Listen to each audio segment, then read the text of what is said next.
What is good, my malevolent transgenders? Welcome to stream, y'all. It's run and bun time. We're getting there. We are capital W, capital G. We're getting there. By which I mean, assuming there are no major delays, we're getting there tonight. And by there, I just mean to Sloper Night. You know, we still have Victory Road to do, but this was a chunk of optionals that we had to do. And they're kind of maybe the only optionals we have to do. Which means, in theory, once we beat Vito, we're good to challenge the Elite Four and finish Run and Bun. Huh. It's weird. Like, I don't have all the shit set up that I want to be able to do the next series that I want to do. So I kind of need to figure out... E4 is scary, Run and Bun ending is even scarier, right? Like, it is truly the end of an era. And like, I'm kind of excited, but I'll be completely honest, I am a little scared what's gonna happen to my channel when I'm no longer like a dedicated nuzlocker, you know? Like, I know that I've got a good chunk of folks who are just here for the meme.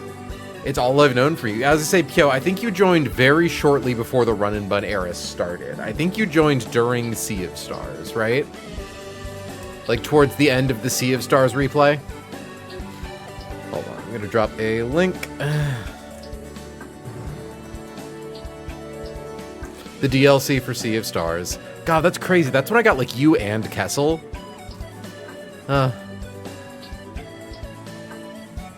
Small world. I got that.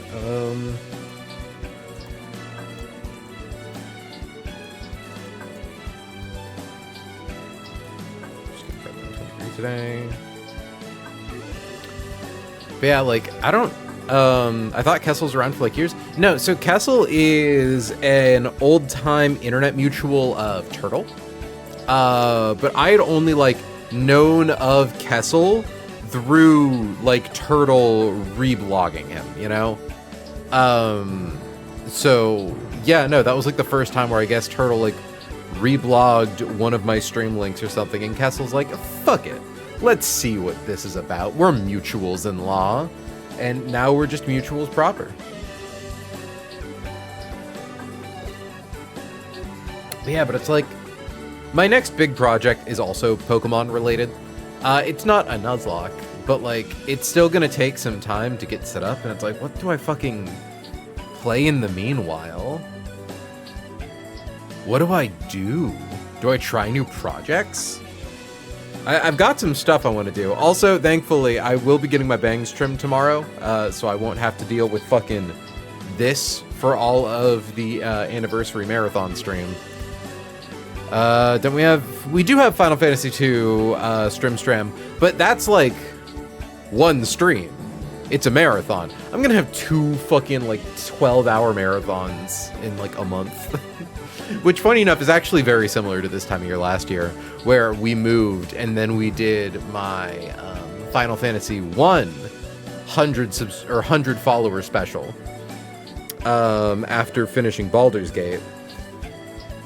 And then shortly after that, we had the channel anniversary where we did Paper Mario: The Thousand Year Door, and then like 5 months later, we did the Undertale 10th anniversary marathon stream that was like 20 hours.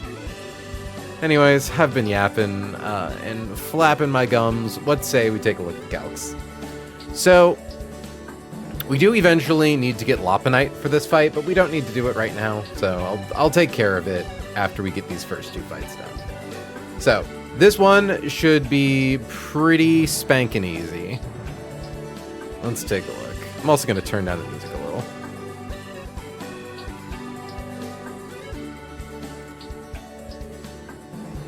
Also, folks, I'm done with teeth bullshit, I think. I think my tooth no hurty no more. A blessing. It's like it's got the permanent filling and everything, and I can chew food over there again. Okay, so this one should be pretty straightforward.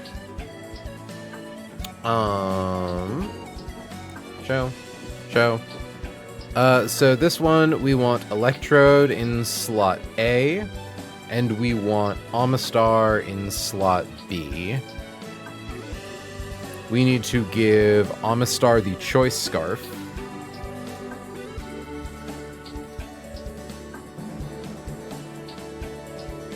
And we need a Barrascuba. Also, it's rain. So we need Barrascuda, and we need Sneasler, and we need Flygon, and we need Greninja. Yeah, I think that's it. Cool. So, we are in the rain. Thankfully our Amistar is Shell Armor and not Swift Swim, otherwise this line actually probably wouldn't work. Which is funny.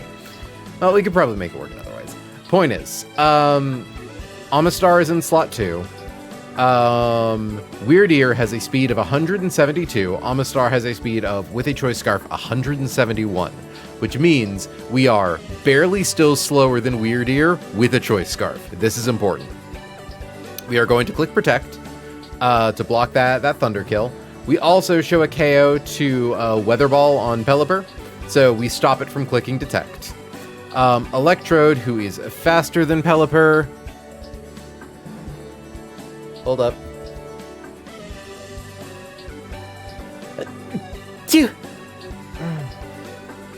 We have Electrode, who we are going to give the Magnet. Not the Magmarizer. Magnet. Who fast one-hit KOs Pelipper with Volt Switch. We are going to swap to Barrascuda. Slot 2 is looking at Amistar, so what they're going to see is at 171 speed. Tropius sees a slow kill with Grass Knot. Ew! AI viewers! Ew! Get out of here! Fucking do things I'm not allowed to say on Twitch.television. Look, it's one thing to sell me view bots. To sell me AI viewers makes me want to yank the veins out of my eyeballs.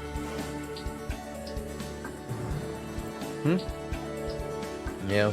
I was going to say out of my arms, but I don't know. I worried that was too evocative. Get out of here, fucking stream boo. Anyways, so Amistar shows a slow kill to Tropius because of our Choice Scarf, but a fast kill to Charizard. This is good. We want to bait Charizard in next. Now, at this point, Charizard, 246 speed, Power Word ban, real. We have our good friend Barrel Discuda in rain with Swift Swim speed of 534. Not a lot of things are going to be outspeeding our Barrascuda here. Jesus Christ, the thing is a base speed of 136. Mintmod is here. Hello, Mintmod. Okay, so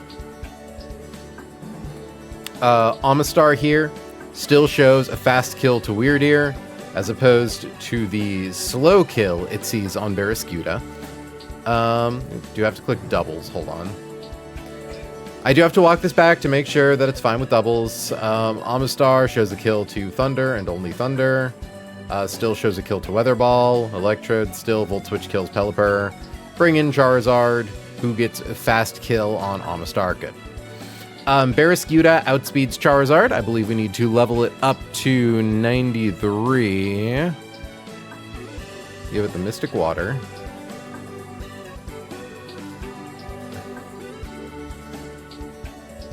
I wonder if the Expert Belt makes this lower level. So 90, 91, 92, 93. Does not.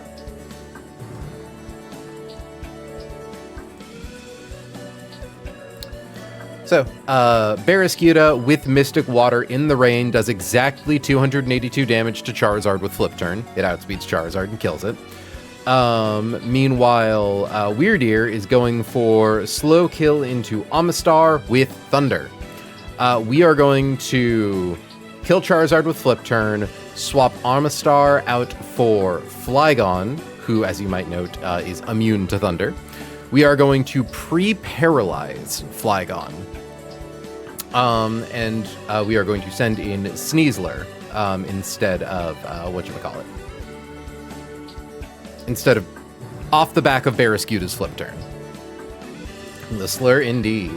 Weird Ear sees a slow kill into Sneasler, but as long as Flygon is paralyzed, it sees a fast kill into Flygon, which means that it will use Psychic on Flygon, who has been pre-damaged to 169 for the obvious reasons. Tropius hits the field. Sneasler, I do believe, needs the Life Orb at least. Yeah, it needs the Life Orb to be able to kill Tropius, but this is fine. So, Hurricane, Tailwind, Helping Hand, Grass Knot. Out of curiosity.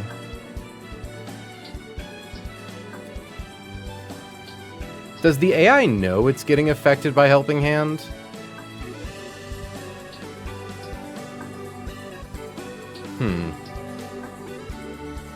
Does the AI know if its partner is clicking Helping Hand?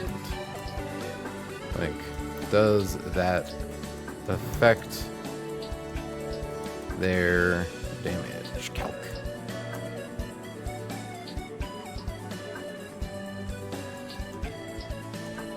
I actually don't know about this. Because I mean, 43. Yeah, we would have to get our HP 2 low to show kills to that and Thunder. Or and Psychic. Because Helping Hand is notably a priority move. I think it's like the highest priority move next to, like, I think it's even more than Protect. Yeah, +5 priority. However, the target's attack this turn is multiplied by 1.5. This effect is stackable. Fails if there is no adjacent ally to the user or the ally already moved this turn, but does not fail if the ally is using a 2-turn move.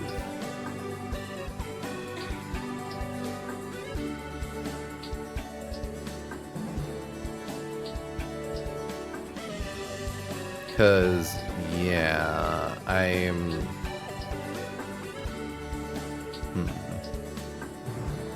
Because for obvious reasons, it would be very bad if we swapped Greninja into boosted Megahorn. I mean, what's the accuracy of Megahorn? 90. Yeah, that'd be pretty wretched. I mean, you get access to... No one's answering my question. Because Run and Bun AI Doc, Helping Hand...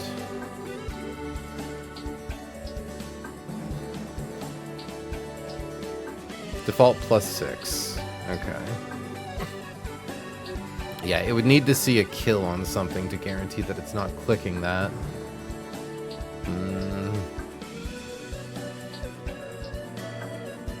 Mildly annoying.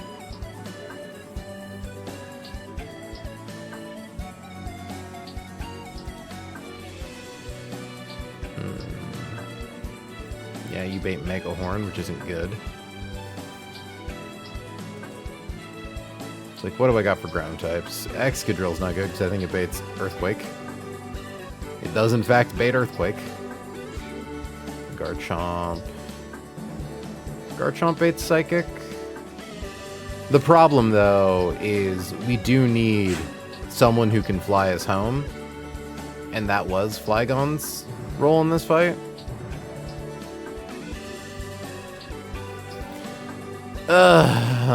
I didn't think this was going to be annoying, but now it might be annoying. Because the idea, right, is Sneasler hits the field, Flygon hits the field. Weird Ear goes for a fast KO into Flygon with Psychic. We swap to Greninja. While Tropius does whatever. Sneasler fast kills Tropius with Poison Jab. Wait. Ooh. I could just pre-damage Sneasler to always show a kill to Hurricane? I think that should be fine.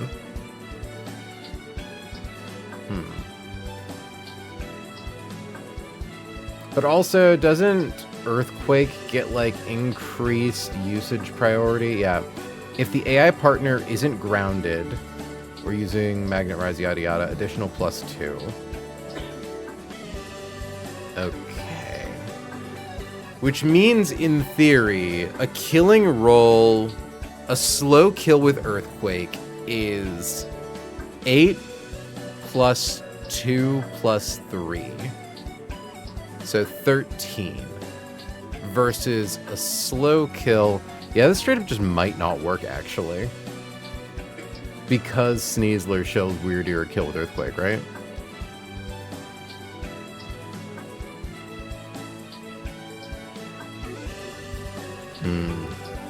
Man, I thought I had this one. I thought I had this one easy. Because, like, who else do we have who kills this fucking guy? I mean, okay, who can swap in on Thunder and kill Weird Ear? I mean, technically speaking, Sneasler could kill Weird Ear. And then, could we get someone in to kill Tropius on Thunder?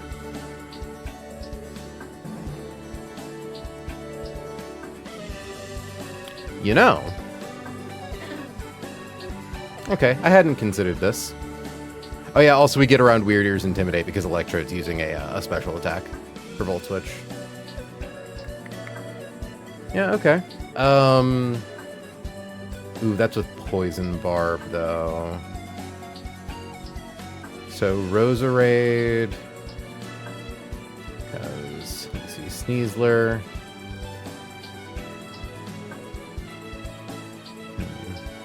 We would also need whoever comes in to be faster than both Metacham and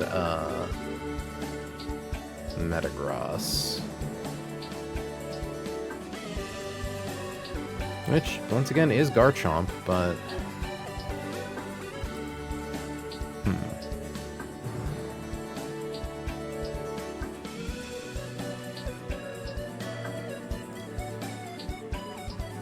This is suddenly kind of annoying.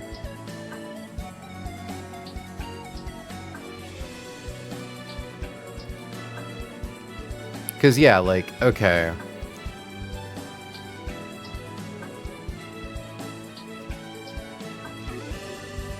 Yeah, the rolls for a slow kill are either +9 or +11.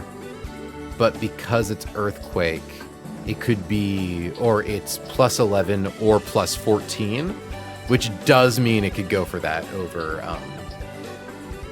the fast kill on Flygon, which is not good.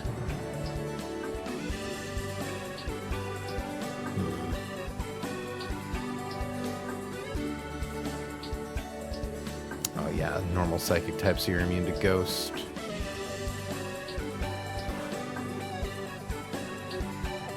Well, Gyarados swapping in on Thunder dies, but...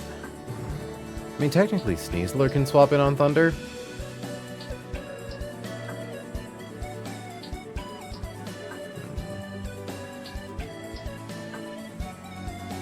Because, like, I can, in theory, choice lock Sneasler into, what should I call it? It's just not great.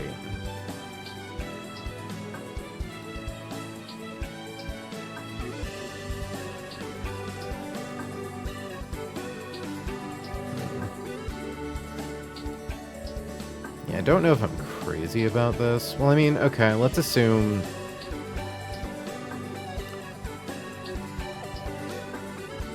Urshifu does show kills to things, but none of them are Earthquake. Can it kill Tropius with Ice Punch? It can.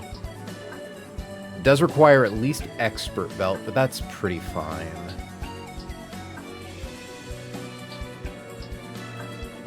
Can it do it with Muscle Band? Not quite.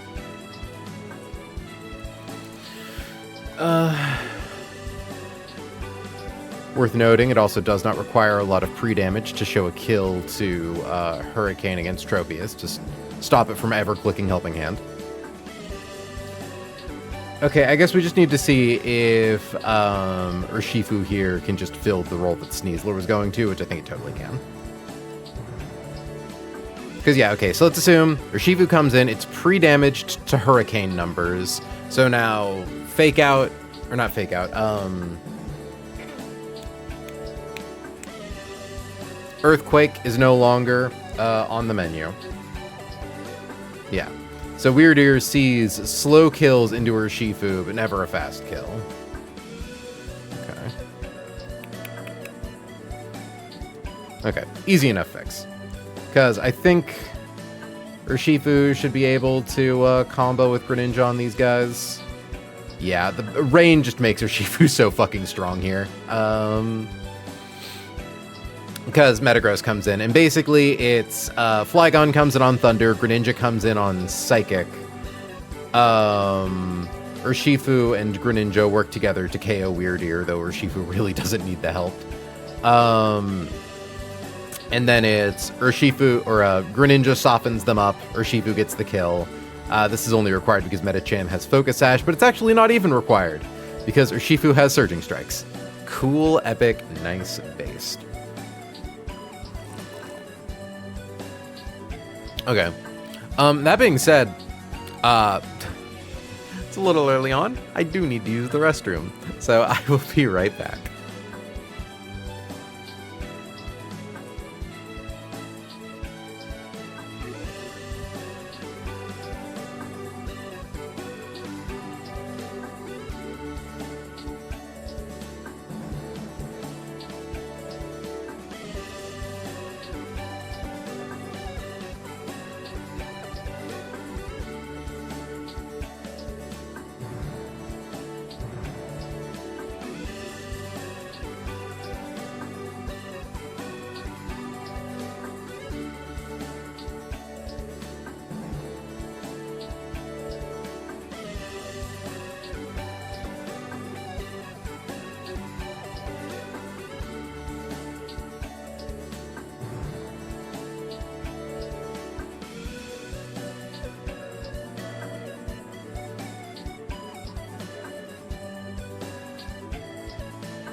I return.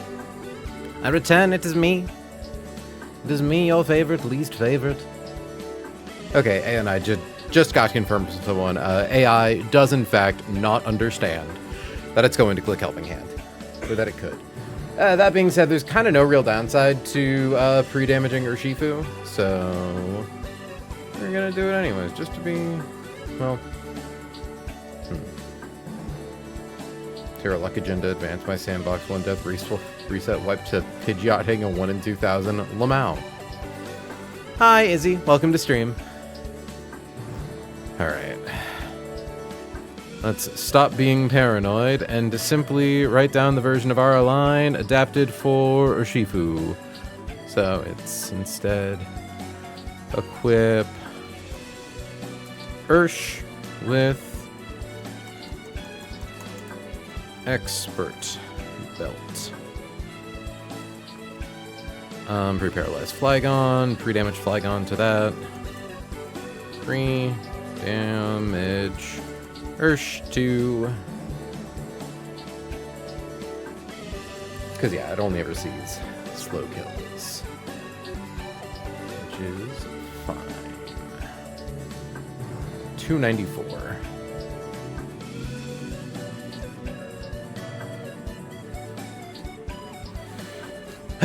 Okay. And then it's OHKO Trop with I Punch. Swap Flag to Gren. OHKO Weird. 3-hit KO Weird with S Strikes.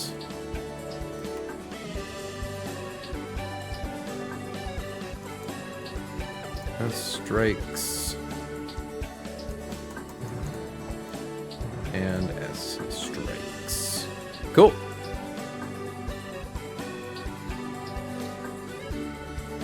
Okay.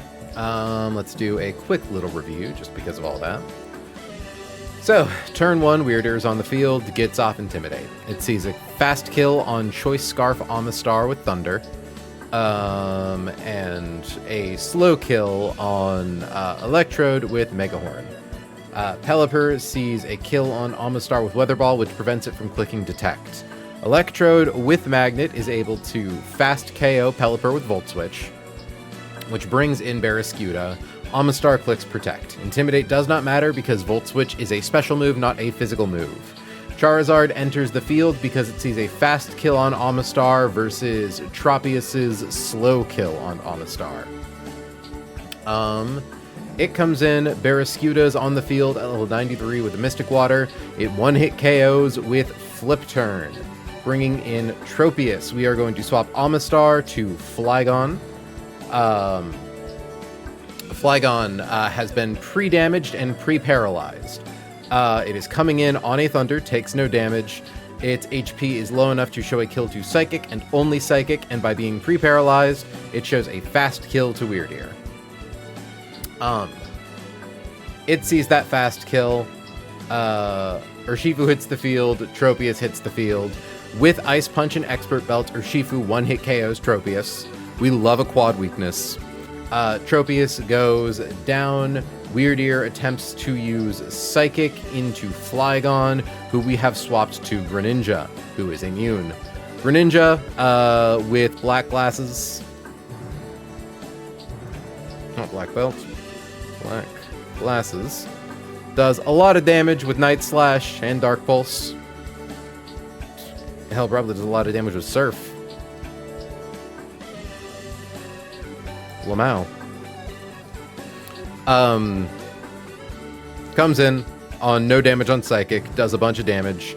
Urshifu also does a bunch of damage with Surging Strikes. We're both faster than Weirdeer. It has no priority move that goes down. It is looking at the Urshifu slot right now. Metagross actually does see an out damage. So I think it brings in Metagross for slow out damage, which is fine. We are both faster than it. It has Clear Body and a Ground Gem. Meteor Mash, Zen Headbutt, Earthquake, Ice Punch. Nothing here that lets it go before us. We do 60% with Surging Strikes. Greninja does 75% with Dark Pulse. We kill this guy. Lastly, in comes Focus Sash Medicham, speed of 206. Close Combat, Zen Headbutt, Thunder Punch Reversal. We have Dark Pulse with Greninja. We don't even need it because we do have Surging Strikes with Urshifu boosted by the rain. We have Flygon as our flyer to get us home.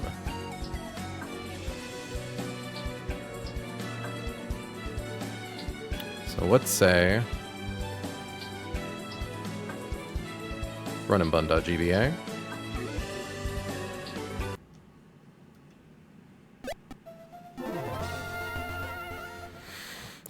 Runathy and Bunathy. Runathiel.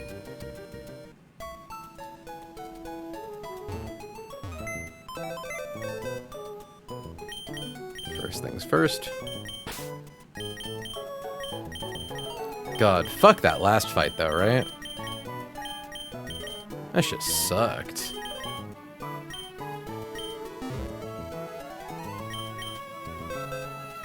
Okay, we need good old Sir Comfrey. My boy Circumference Jim. Amistar. 'Cause you're an Amistar. No matter who you are. You're an Amistar. Somewhere in my box. There it is. Hidden away in the blue guy line. Like, can we please acknowledge this is a line of exclusively blue guys and also Sceptile?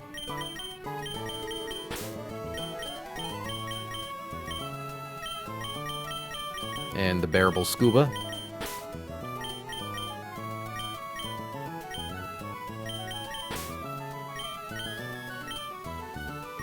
And Urshifer.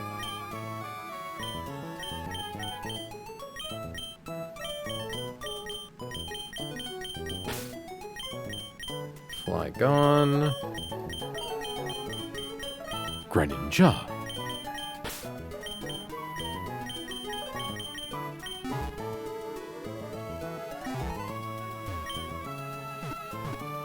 Okay. So, first things first. Assume you don't have Ice Punch right now, Levi. You have Poison Jab.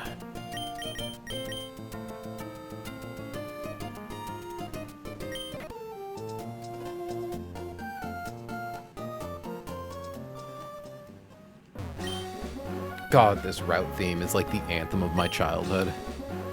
Like, I cannot overstate, of like all of the myriad tracks in Hoenn, this one really was the most.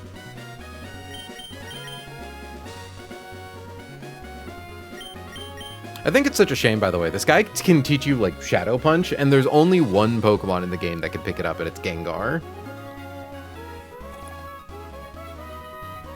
Which, I always think Shadow Punch is Shadow Sneak, but it's not. It's just like a no-miss move.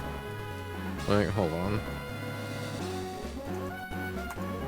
Yeah, there is literally only one Pokemon who learns it in the entire game. At least that, like, the player can catch, and they can't even learn it by level up. It is exclusively Gengar and Haunter via tutor, and it's just a base 60 power in, like, perfectly accurate move.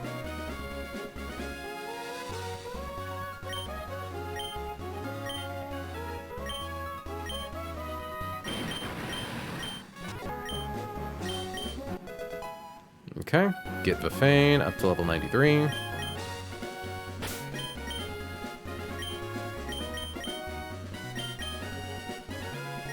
One, two, three, but then actually 93. Okay.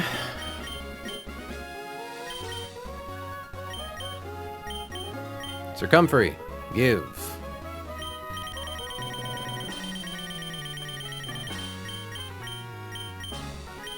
I'm gonna get these guys out of here. Wait, no, I don't want to give you the zoom lens. Like, I don't really need the wide lens or zoom lens anymore at this point. Like, they're kind of defunct items. So I'm going to put them up here by the Everstone. Same for the Flame Orb, honestly. Like, in theory, we could use it, but... Got that 16mm 2.5 lens.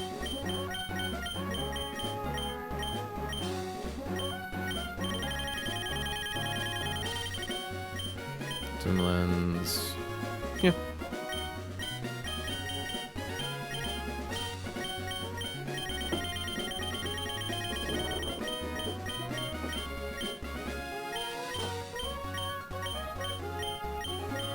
Cold certainty of math. Magnet, give. Circumference. And I'm back. Welcome back, Skitty. Okay, Amistar needs the choice scarf. Which I'll be very surprised if we don't have one of those on our person at any given time. It's just the best item, like... Mystic Water to Vafane.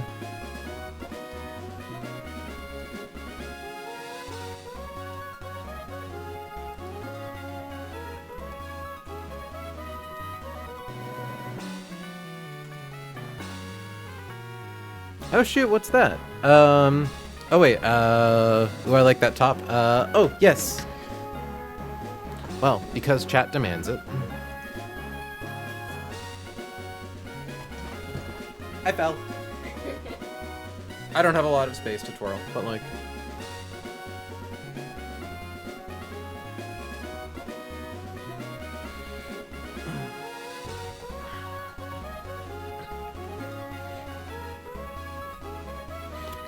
Like most of the best things in my closet, I stole it from my wife.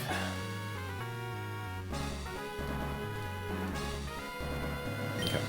Mystic Water. Expert Belt. Honestly, I could also just give him the, like, the Nevermelt Ice. Also, Mint Mod, what is that next to your name? Bloom Badge Level 2.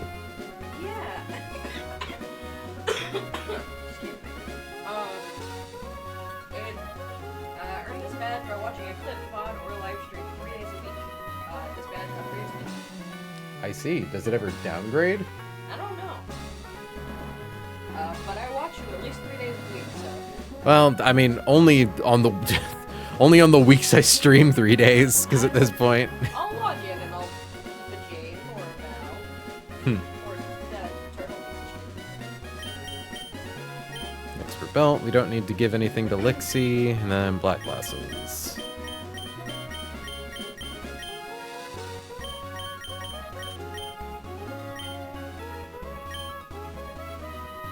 Okay, now we just need to do a little pre-damage. So, Flygon is slot 5. Tools. Scripting. Pre-para. Slot 5. Pre-damage. Slot 5. To 179, confirming.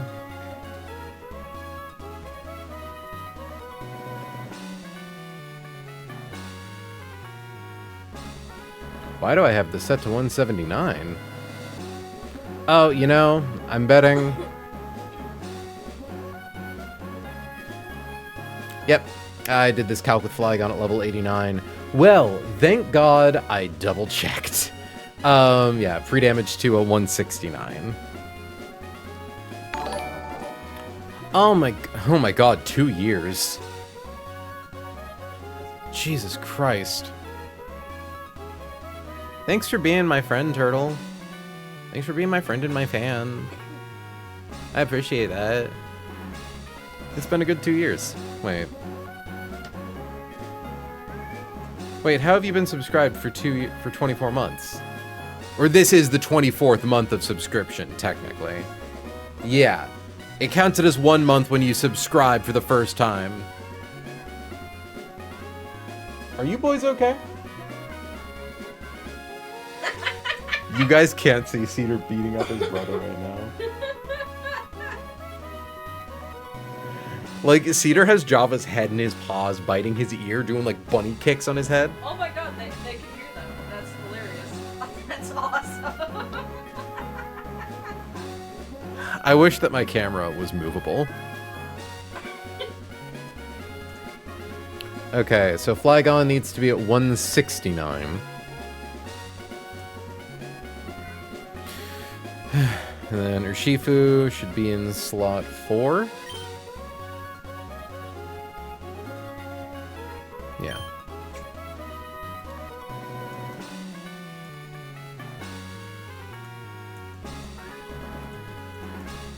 To 294.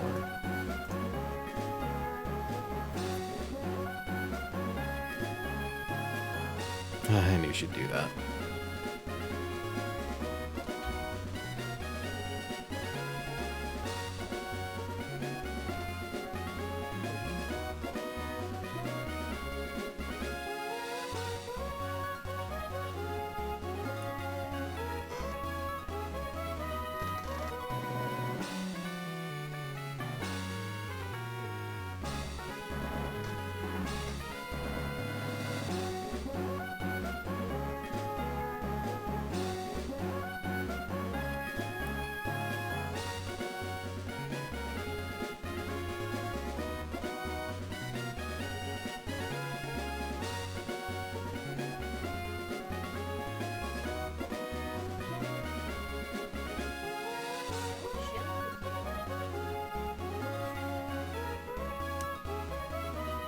Love you, little soccer man.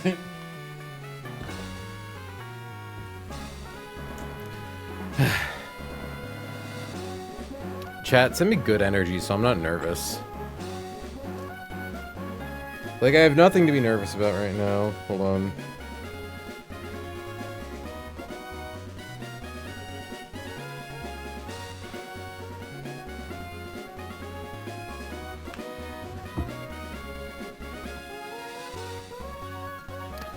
But yeah, no, I don't know. I just have like extra practice handling that sun.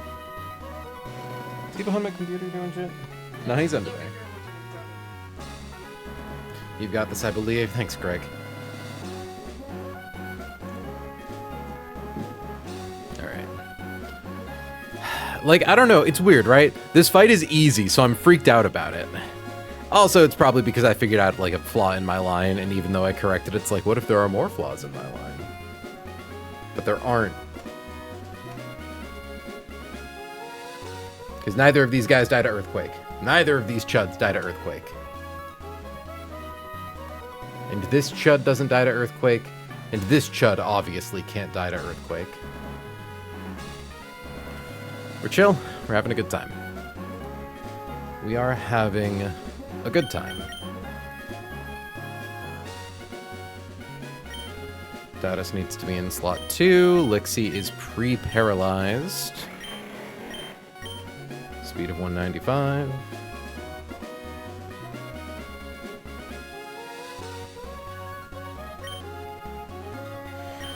Okay. Confirming at level 91. Yep.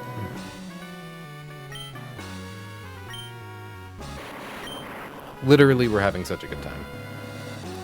Just going to boot up the route image.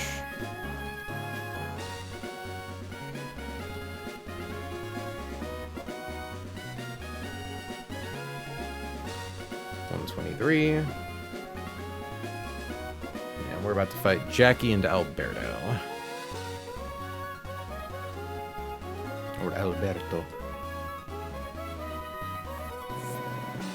Intim doesn't matter, Life Orb doesn't matter, Ground Gem doesn't matter, Clear Body doesn't matter, Pure Power doesn't matter, Focus Sash doesn't matter, Drizzle, Harvest, Blaze. Yeah, just a bunch of guys with gems. We're good. We're fine. Thank you, game, for giving Pelipper a water gem instead of a fucking Wackenberry. This would be a lot more annoying if that guy had a Wackenberry.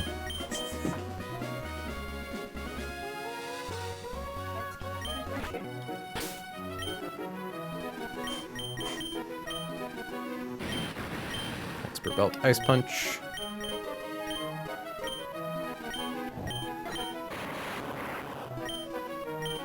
Magnet, Volt Switch. Choice, Scarf, Protect. We only need to click Protect the one time. Mystic Water, Flip Turn. Level 93. Expert Belt, Ice Punch. No held item, Paralyzed, 169 HP. Black Glasses is Greninja.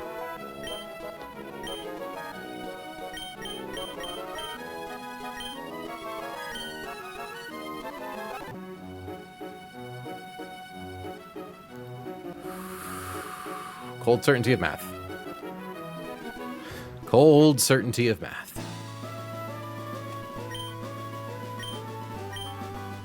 Pokemon here are what level in the grass? I actually do need to check this.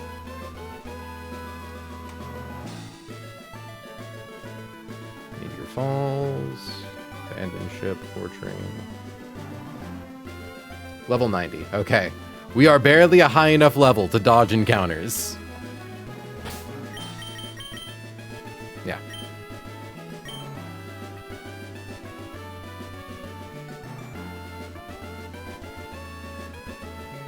I think I'm gonna get a canvas to paint Cold Certainty of Math. If that's what makes you happy, Pio, I appreciate that. Let my words be immortalized. Man, I hate that we're already an hour in because I've been so, like, tepidly like, oh, but what if? This is supposed to be the easy one. Dun, dun, dun, dun, dun, dun, dun, dun, dun.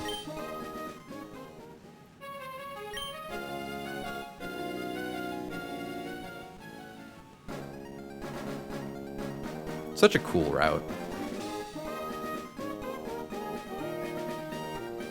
Okay. Already did our vibe check, but once again, confirming, Flygon can. Nice.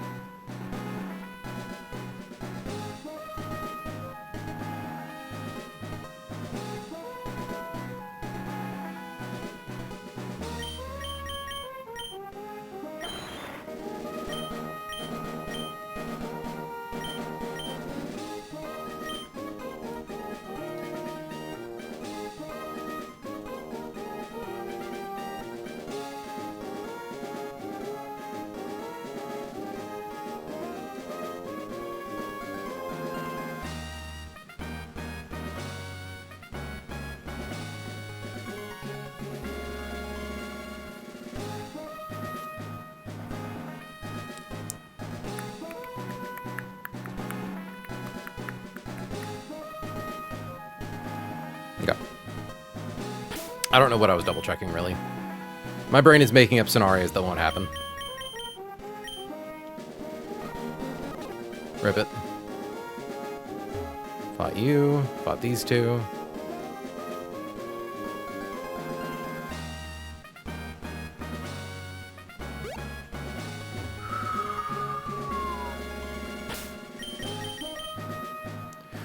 $169, $294. Full HP, full HP. Magnet, scarf, water, belt, no held item, black glasses. We're fine. Rip it!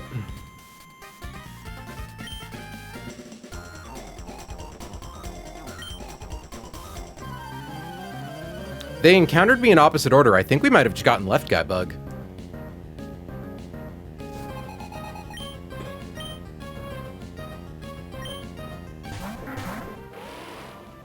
Yeah, for the first time this run, we have encountered left guy bug. This is fine. We just have to reload the ROM. So that Weird Ear should be in slot 1, and that Pelipper should be in slot 2. Like, let me check the thing here. Yeah, all documentation here says that Weird Ear should be in slot 1. This is because we need, or we are baiting based on, the Pelipper slot should be based on Datus, not Circumfery.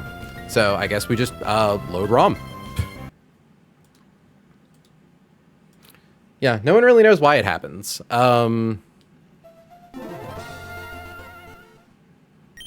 Thankfully, we just dropped a save. And if it keeps happening, we just swap the order that our leads are in. But this is like perfectly accepted, like a thing you can reload the game over. I'm going to stand closer here. Weird.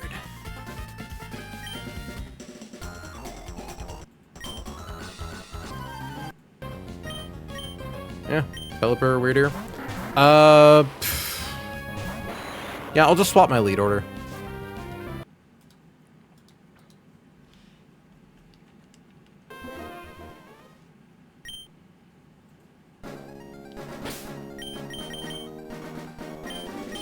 Watch this be the time they show up correctly.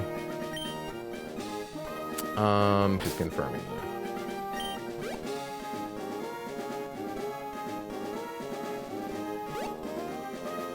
I almost wonder if it'll do it correctly if I stand, like, closer to the bird keeper. No. Okay. Yeah, that was strange.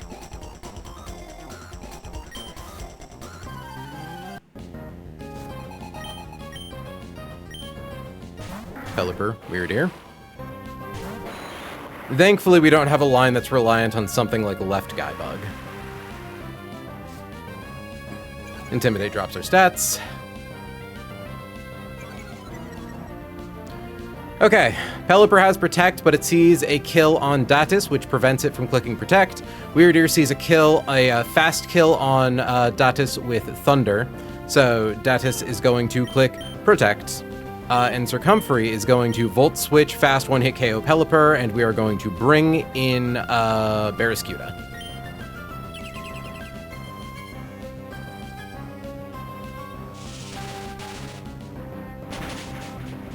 Now, because of the Choice Scarf, Datus should be faster than Tropius, who sees a kill, but slower than Charizard, who also sees a kill, thus bringing in Charizard. Go Vafane.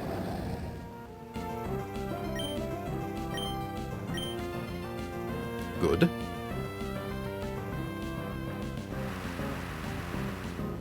Vafane is obviously faster than Weird Ear. By an order of magnitude. So, Weird Ear really wants to kill Datus. Thankfully, we know what it's clicking. It's Thunder, so we're going to swap to our Dragon, who's immune to Thunder.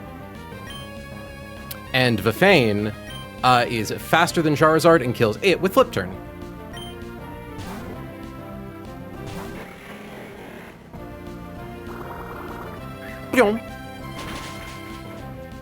Thanks to the weather and the water, we get the kill easy.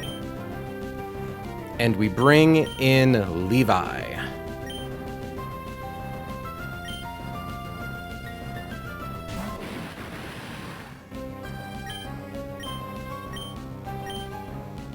Good. Now, because Lixie is paralyzed, Weird Ear thinks it is faster than Lixie, so it still wants to fast kill her over slow killing Levi. Out comes Tropius.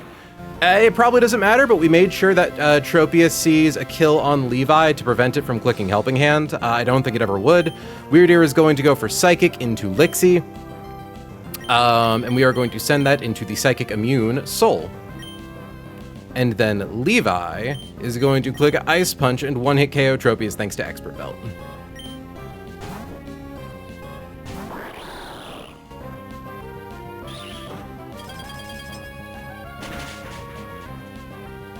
Crit mattered.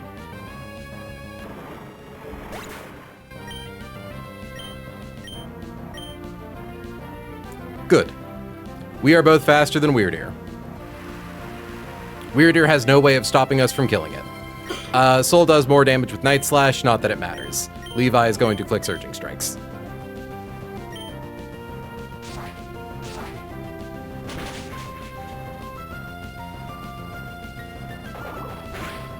Crit mattered. I believe next in is Metagross because it sees slow out damage.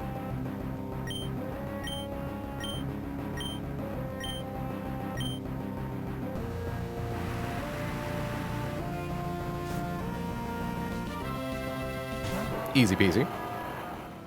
Metagross takes 75% from Dark Pulse.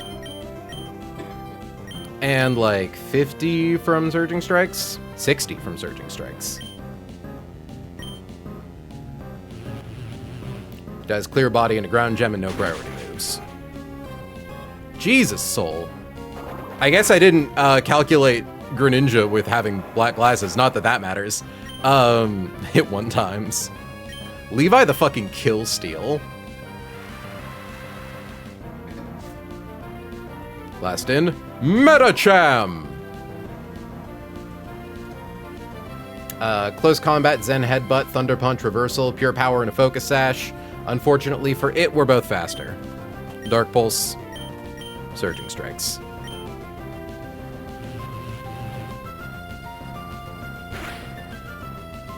Pog, I get to see battle today. You're gonna get to see multiple bells.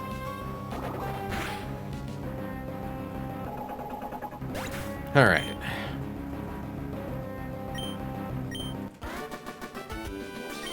Sent you a funny message in DMs, my love. Even in defeat, bird Pokemon are cool. Sure thing, bud. Bum, bum, bum, bum, bum.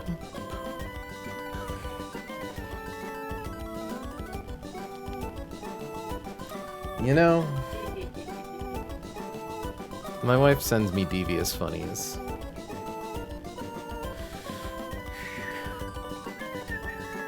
Also, checking something really quick.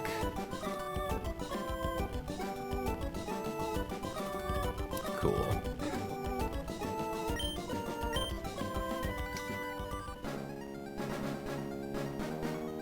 I love that they still very clearly have their pre-programmed, would you like to add me to your Pokénav dialogue, but they never actually get added to your Pokénav. Alright, back to Evergrande. Evergrande. Like, it's so strange that it is Evergrande. Ever big city. Good job, team. Good job. Did we ever take damage in that fight? I don't think we took a single, like, tick of damage. Yeah, that was flawless victory.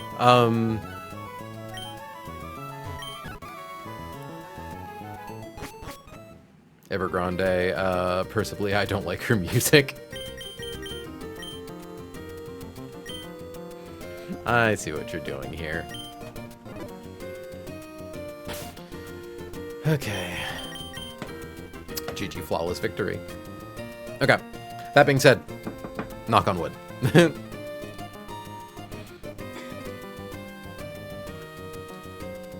So next up, no weather, single battle. This one's a real bitch.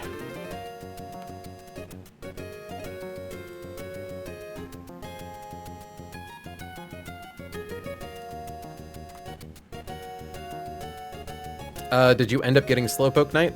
That's what we're working towards right now, is getting Slover Knight. So we have 2 more fights before we can get to it. Technically 3, because we have to go pick up Lopunite first, and that's a whole extra fight.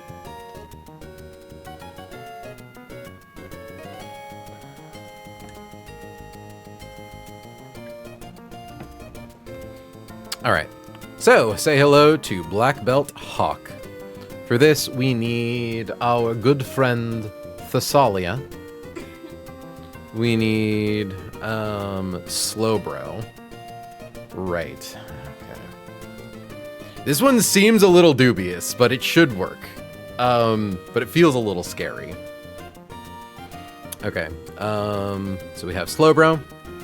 There is Crocodile, Corviknight, Urshifu,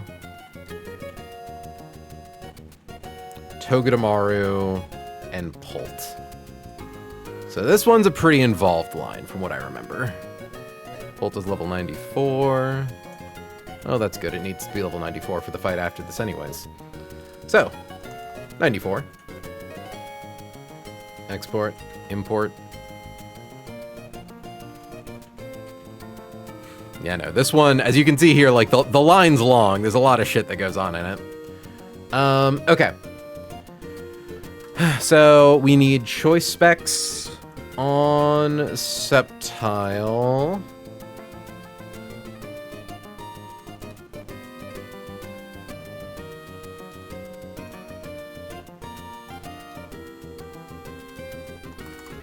We need a Lepaberry on Slowbro.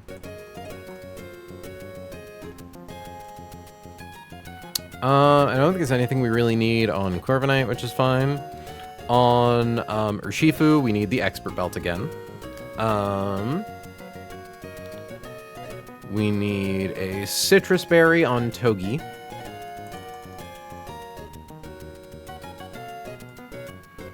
And a Choice Scarf on Pult.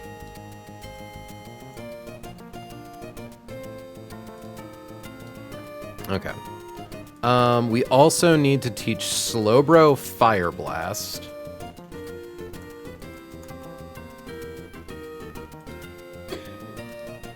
And we need to teach... Oh, I wrote Drag here, but it should be Pult. We need to teach Dragapult Fire Blast, which we already have written here. And we need to teach Urshifu Fire Punch.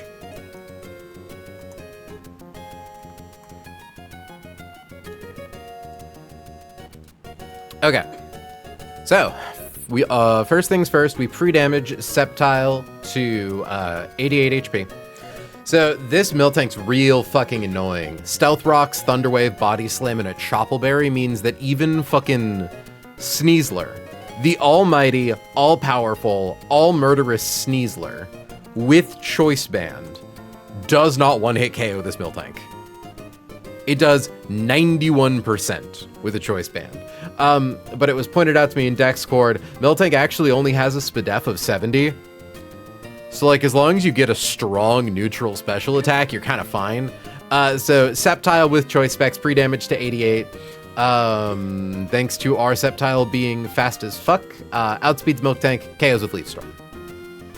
Very nice, very easy.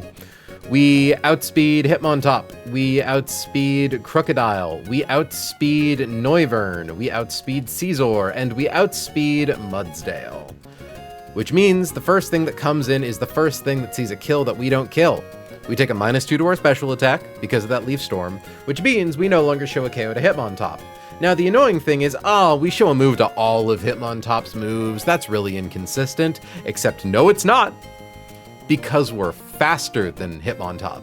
So it prioritizes clicking Mach Punch or Bullet Punch to get a fast KO over the slow KOs of Close Combat or Triple Axle, which means, not that it even really mattered, but still, we get to swap in on Slowbro, taking as little damage as possible. Lock in and defeat Evil. We have already defeated the first Evil G. We actually experienced our first instance of Left Guy Bug. Or it's possible that the documentation's wrong and that trainer has like the Bird Keeper in slot A, which makes sense because normally teams that have a Weather Setter have them in like the first slot. So I'm betting it's a documentation issue, not a Left Guy Bug issue. Yeah, no, this fight has a lot of left guys. Or this route has a lot of left guys. That was our first instance of it.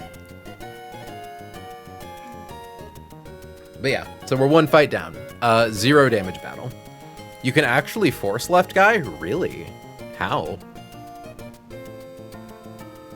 Depending on how you get the trainers to load. I wonder if where we like saved and loaded in, it loaded in one trainer and then the other? I don't know. I'm not gonna pretend like I understand how this shit works. It's all magic to me. So, Hitmontop wants to kill with Mach Punch or Bullet Punch. Now, the thing is, this Hitmontop is deceptively annoying, because we would like to kill it with the recoil from its own life orb. It's too much for me to care about ATM though, so EV, yeah, fair. Now, this seems very easy, killing it with its own life orb. Problem. Triple Axle is a base 90 accuracy move, which does mean that this Hitmontop could just miss you a couple of times. How much PP does Triple Axle even have? 10. Yeah, so we're fine here. It will run out of PP realistically. Because we want to make sure that we are topped off and have at least 1 PP left for slack off after it goes down, but we essentially just want to let this chud KO himself. So yeah, we let Hitmontop click Close Combat, click Triple Axle, click Mach Punch, Bullet Punch until it takes enough Life Orb chip to kill it. And the goal is for Slowbro to be at 100% HP when it dies. Out of curiosity, -1, yeah, you're still faster. So once Hitmontop goes down, The crazy thing, yeah, is that Crocodile only does like 49% with a dark move, with a dark gem boosted dark move. Crocodile does 49% with Pursuit. Noivern does 47% with Acrobatics. So we outdamage it with Future Sight. We need to be at full HP because the switch in AI control here is actually pretty... Well, I suppose it's not that sketch because we want Crocodile in next. Caesar sees Bug Bite for a lot of damage. So we want to have Fire Blast on Slowbro. He has Focus Sash, so we don't show a one-hit KO. But we still show slow out damage. And Mudsdale, oh, that's funny. Mudsdale does actually outdamage us. Thankfully, it doesn't matter. Because Crocodile outdamages us for an even greater amount of damage. That's interesting, though. Yeah, I think realistically, we don't need... Yeah, it's fine. So... The point is, Crocodile is the first thing in the line that sees a fast out damage on Slowbro. Now, you might notice its highest damaging move is Pursuit, and that's not very good. That's a dark type move that does a lot of damage, and if we switch out, any crit kills us. Not great. But Crocodile here has a dark gem. Assuming we go into this encounter at full HP, it clicks Pursuit because it's just the highest damaging move. We let it. Assuming we take critical hit, max roll Pursuit. So 228 damage. Let me get, well, second calculator.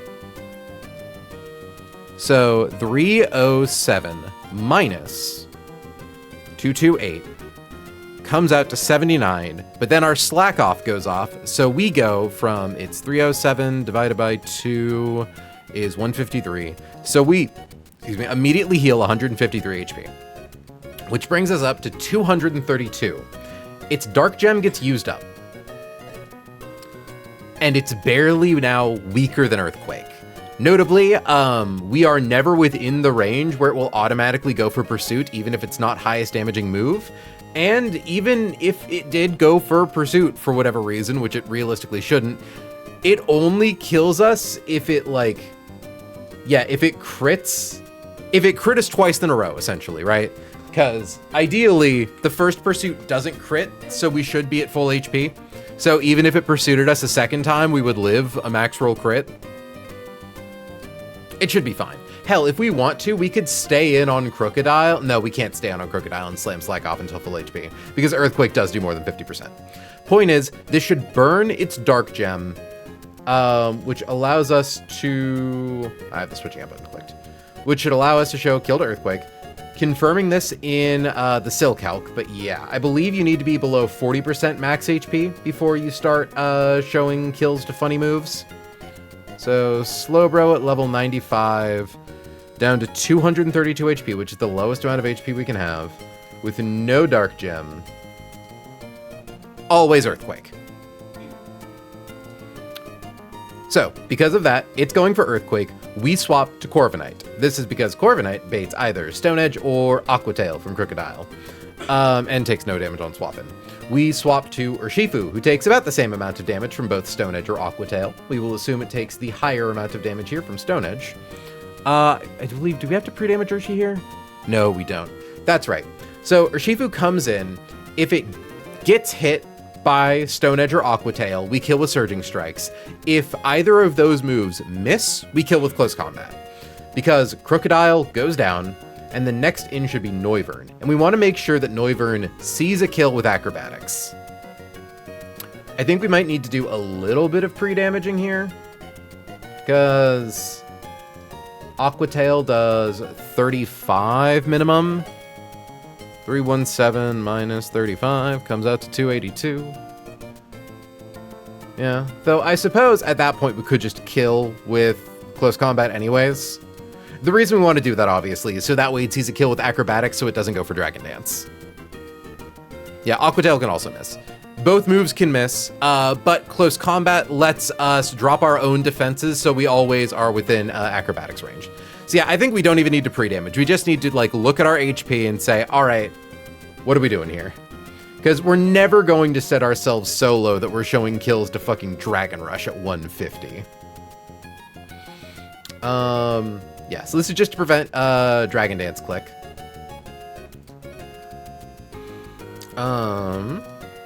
So it comes in, wants to click Acrobatics. We do our favorite thing to a guy who wants to click Acrobatics, which is to swap Togedemaru in on it. Toge does need to be pre-damaged slightly. No, I actually think we don't care about this. Yeah. Togedemaru comes in to tank Acrobatics, which also does some chip damage to Noivern. And then it's going to go for either Heat Wave or Dragon Dance. We swap to Dragapult. Okay, gonna go be productive for a bit. Good luck. Thanks, Shi. So we swap to Dragapult on Heat Wave. We don't care if we're crit. We don't care if we're burned. Or if it goes for Dragon Dance, it goes to +1 speed at level 94 with a Choice Scarf. We are faster than it, and we KO with Draco Meteor. Once that happens, we show fast 2-hit KO to Caesar. But we do show that Mudsdale out-damages us. So I do believe it should always be Mudsdale in, because we never take enough damage from Heat Wave plus Burn to, like, put us into Bullet Punch kill range on Caesar. And when this happens, Mudsdale comes out to fight us. It's likely to go for Earthquake, but I think it could go for Heavy Slam. Technically, it could even go for Counter. We swap to Corviknight to blank these moves or to take a little damage from Stone Edge. But then after we take a hit, we then always show highest damage of Stone Edge. So we swap back to Urshifu on Stone Edge, who then KOs Mudsdale with Surging Strikes. Last guy in is Caesar. We have fast 2-hit KO with Fire Punch. We could probably stay in with Urshifu to get around Focus Sash. It's Technician, not Swarm. It kind of depends, right? The idea, though, is that, okay, Caesar wants to go for close combat whenever it comes in against Urshifu because it doesn't think we one-hit KO it. So it wants to go for highest damaging move. So that's a swap to Dragapult. Highest damaging move is now Bullet Punch. Swap to Togedemaru, who takes Bullet Punch. Highest damaging move is now Close Combat. Swap to Dragapult. Highest damaging move is Bullet Punch. Swap to Urshifu. Kill with Fire Punch. Now, I do believe as long as we're in a scenario where we don't show it a kill, like we click Fire Punch into it and it goes down to 1 HP, or rather, let's assume we took critical hit, max roll, Stone Edge, so 69, 317 minus 69, and then, yeah, another Stone Edge, 81, brings us down to 167, which means we do die to critical hit, close combat. But if, for instance, say, I think if neither of them crit, or if one of them misses, 317 minus, well, let's just assume max rolls no crit. Minus 54 is 263. Because the thing is, it would then go for Bullet Punch after that, but we're faster than it, and we have Aqua Jet. So we can just use that to chip out the last damage. And then max roll Stone Edge here is 46. Comes out to 217 versus Caesar. We just need to be able to live one critical hit close combat. 201, yeah. So, easy peasy. Should not be an issue. And assuming that we took those critical hit max rolls, let's assume we are taking crit max rolls on everything plus those 2 bullet punches. So 317 minus 69 is 248. Minus 81 is 167. Minus 76 twice. Lowest we go is 15 HP. Which is more than 0. And that is after 4 max roll critical hits. So we should be fine.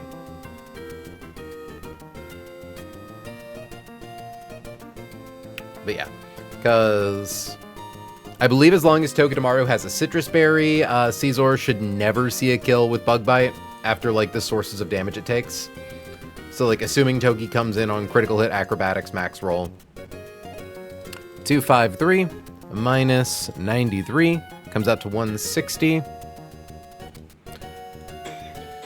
253 divided by 2. Maisie's citrus berry range is 126. 253 divided by 4. 63.25.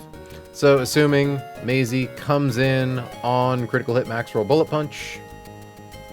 57. Comes down to 103. Eat citrus berry.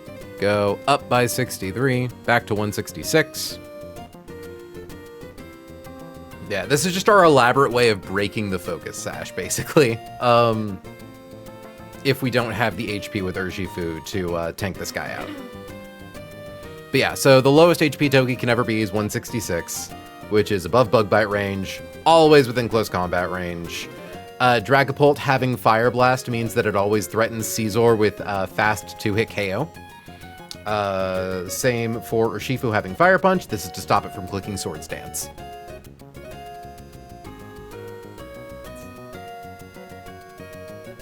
So yeah, nice line. Me after meeting up with my Coke dealer. Perfect. There's a part of me that wants to teach Corviknight like a Rock Smash, just in case, man. So yeah, I guess the main thing that scares me about this line is like if I misunderstood the crocodile situation, but like I'm fine, right? Run and bun knowers, I did this crocodile thing correctly, right? We're fine. You are great. Thank you, Pio. I know I am. Okay. Let's assemble our guys.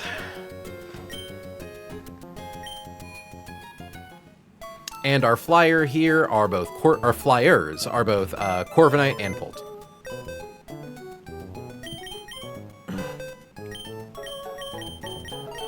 Sheppy Weppy. Septum Tile.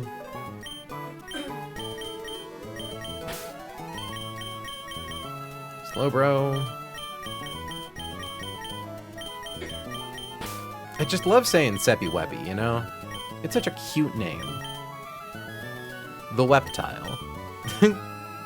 Like reptile, but I have a lisp, you know? What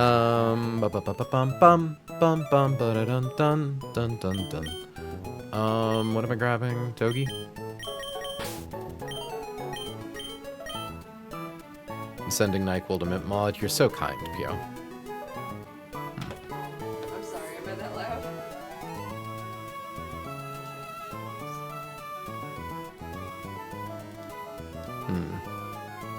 I am now realizing something. Hold on. Dragapult is using, where yet? We have not finished Victory Road, but we are 2 fights away from getting Slowbro Knight on Route 123, Jace. So I just realized I do need to confirm Dragapult might actually not stop Scizor from coming in. Though it's kind of fine if Scizor comes in before Mudsdale, right? Like, because even at -2 special attack, we still threaten a fast 2-hit KO with Fire Blast.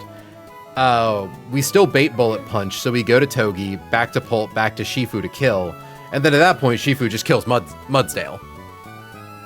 So yeah, it should be fine. I think there's a chance Scizor comes in early, but now that I know this, I won't freak out about it. I guess the other thing I do need to confirm is that Dragapult never takes so much damage that it shows kill to Bug Bite. But I don't believe that would ever happen. Because, let's see. So, the first source of damage we would take is Heat Wave for 66. 295 minus 66. Don't ask why I said it so musically. And then we assume we get burned. 295 divided by 16 is 18. So we lose 18 on that turn. We lose 18 on the turn. We kill Noivern. Mudsdale comes in, we swap to Urshifu, we beat Mudsdale, Scizor comes out, we swap to Polt, at end of turn we go down to 175. Which is well above Bug Bite range. And then we swap to Togi, we swap back to Polt, at the end of that it's 157. Still above bug bite range. Though, like, bug bite shouldn't matter on Urshifu, barring, like, the worst of all possible RNGs. The RNGerst.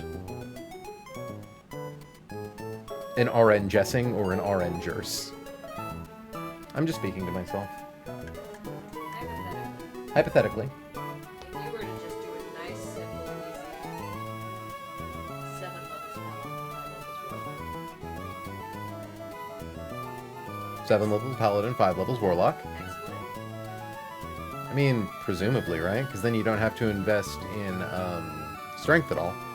Because you can just charisma swing, right? That's why Yeah. You, like, you start with... next. Yeah, you'd have to be like a bow paladin for the first 4 levels. Like, your early game's gonna suck. But yeah, because you're a bow paladin with no strength, but you take paladin level 1 for heavy armor proficiency. And then the multi to warlock, yeah. It's basically paladin 1, hard level warlock, at least until you get hexblade. And I think you can technically also do it with Pact of the Blade these days, so like...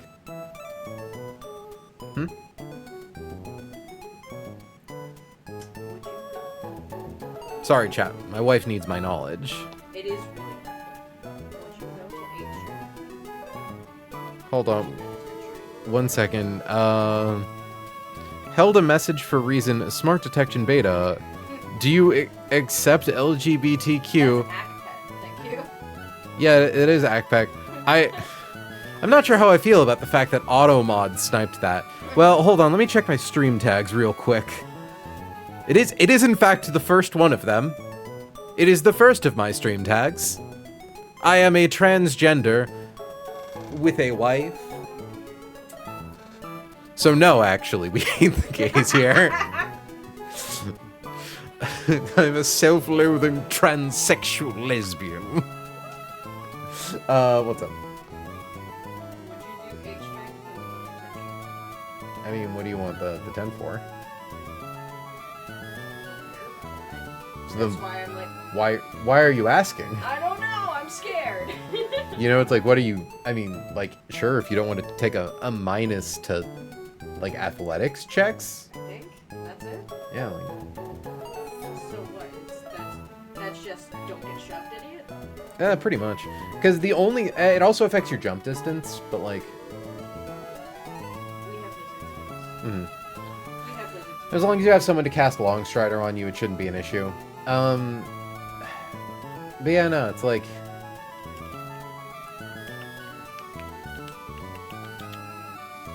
Because the main thing is that there's no strength requirement to wear heavy armor in Baldur's Gate, which is the biggest restriction against these kinds of multi-classes, is heavy armor requires 13 strength to be used without taking, like, disadvantage on everything in main 5e. So, charisma, Pokémon. Generally. I mean, maybe also, like, Dex for...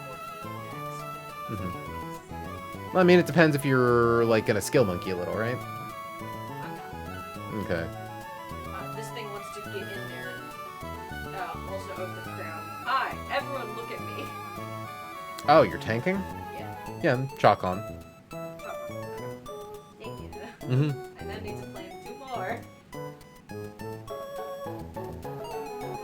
Are you plotting the whole squad? Yes. Oh my god, so is that It's Ulada? honor mode. Was that Ulada? No, that's Will. Oh, that was just William. No, I already... Laura's gets funny because mods and because they have to change a little bit of how Path of the Grave works. I'm sorry, hold on. Jace just asked the funniest question of all time. Wait, just curious, no offense, is the trans an act that... No, I'm in fact a transgender woman. God, it'd be a really funny prank if I spent 5 years growing tits. That's commitment to the bit not seen since fucking... I don't know, is like Tom Cruise a method actor? I know there are some like real method guys out there. No, So- you're thinking of, Some real hashtag method men. Oh, motherfucker, what's your name?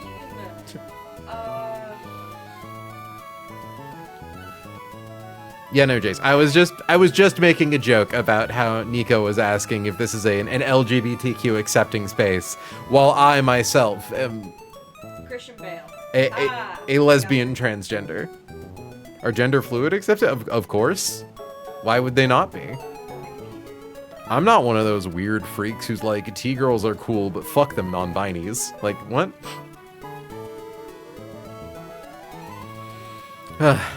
Anyways, we're playing like Pokemon or something, I think. I was preparing my guys, my gamers, my little gamers, my PogChamps. That's me because my friends say they're bitches. I don't quite understand what you're trying to say there, but fuck them friends.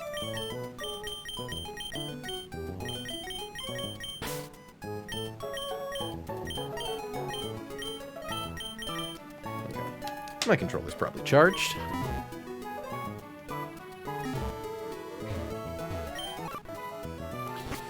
Okay. Yeah, no, I understood what you meant.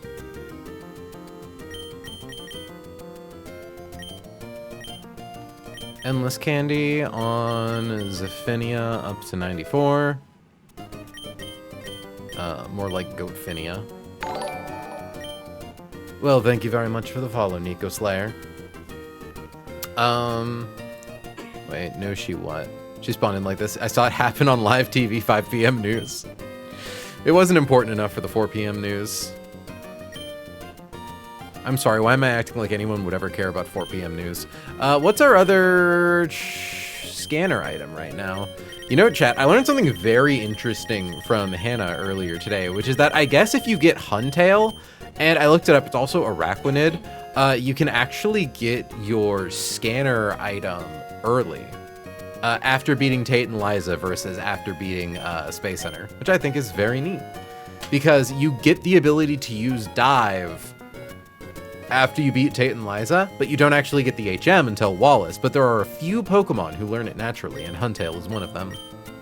Oh, how convenient. We already have the 2 choice items we need. The Salia gets the specs.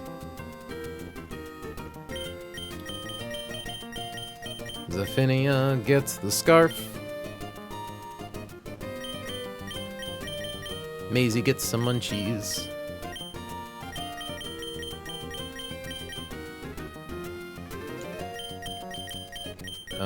Kaylin gets her favorite berry. Leppy Weppy. Willow can have a citrus. Willow can have a citrus as a treat. Levi needs the expert belt.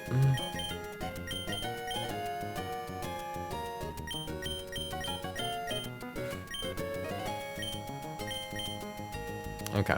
So, first we gotta go to Winstitute. Saving because of my Winstitute trauma. What if the trainers reactivate? The answer is that we beat their asses. We're 40 levels above them. We also at some point have to go up that waterfall. There are items up there.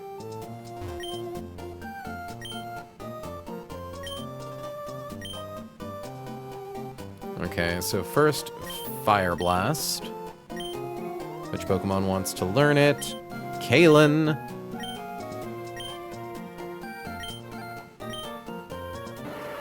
We will forget Icy Wind for Fire Blast.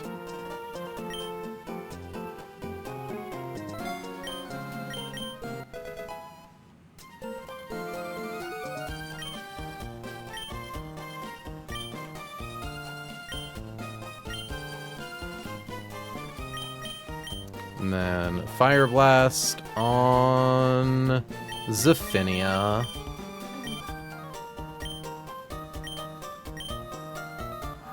Overfly.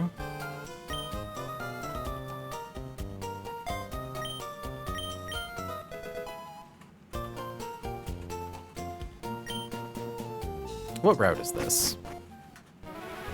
Route 119?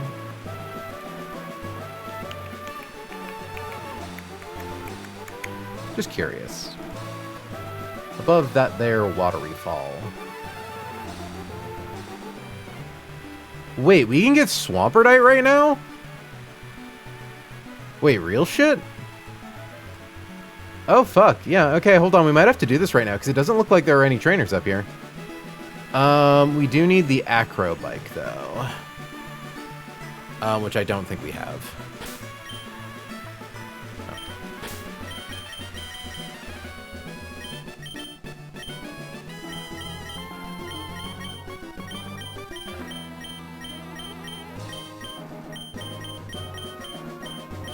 Yeah. Register, select. So let's go swap out our bike and get those items real quick. Fuck, getting Swampert early is actually, like, kind of nice. I was hoping I could keep Marshtomp as Marshtomp, but, like, there are upsides. Also, there are berries up there by the looks of it. While we're here, we should also teach Levi Fire Punch.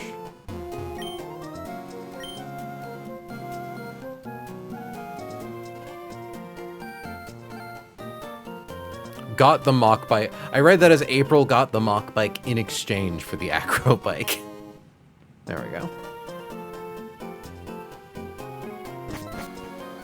Okay. Down we go.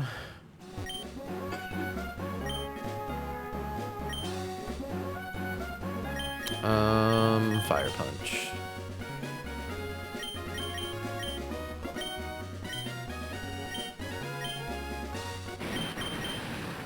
Man, the Punch Tutor's cool. I remember back when I was a naive little child and thought that Hitmonchan getting here and being able to learn all of the elemental punch moves meant that we would have, like, perfect coverage for everything forever. Oh, what a naive baby I was.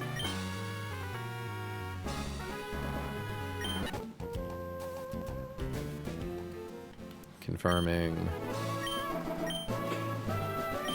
Punch move's OP. Punch move's kind of OP, if we're being completely honest.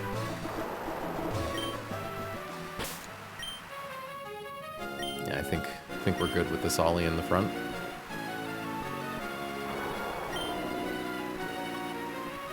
So the map shows that there are no trainers up here. If that is not the case, yada yada. Ganlon berries. Yo! Oh fuck! I didn't realize you got these pinch berries here. I didn't realize you got the defense boosting pinch berries. I thought you only got speed and offense. And getting 2 of each is fucking huge. I am very happy about that. Our late game berry luck has definitely been pretty remarkable. I was very unfond of the delay there when I selected A.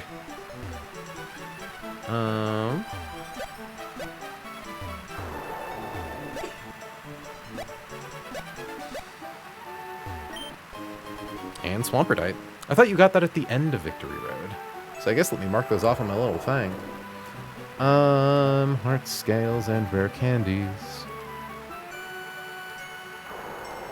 Route 119. There's also one on Route 114. Hold on. We do have Aerodactylite. We have Auditite. We have Charizardite X. I don't know if we have Gengarite.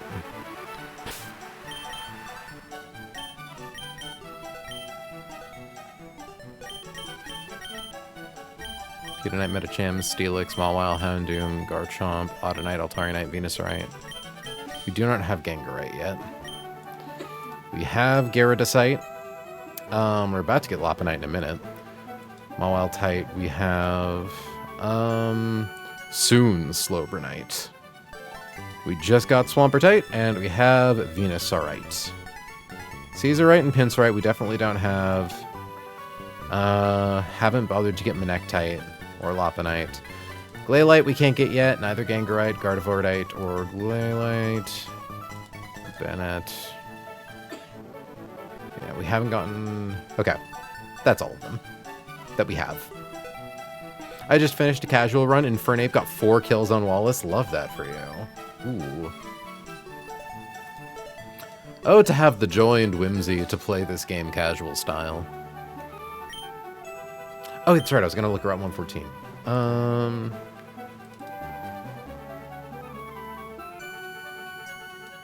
Oh, shit.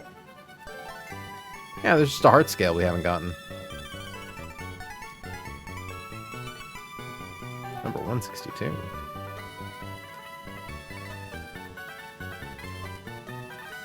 The fuck is that about? Okay, there is another heart scale we can run and get right now. So let's go do that real quick. So we gotta go to good old Fall Arbor Town. Once again, the map shows that there are no people up there, but just in case, I have trust issues. I don't know why I'm talking like this. So, somewhat off-putting.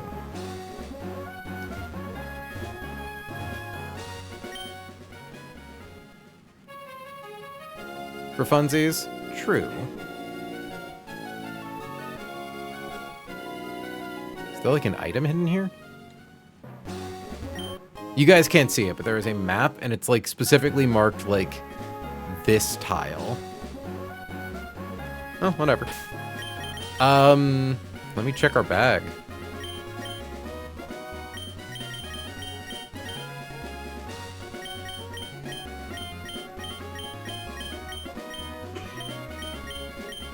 Heart scales, 10. Yep, did my math right. Okay, we get 2 more heart scales, and I have done our E4 calcs based around having 12, so.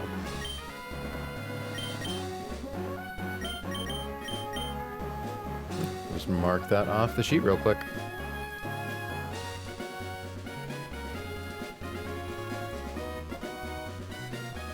Why do I have all these DMs?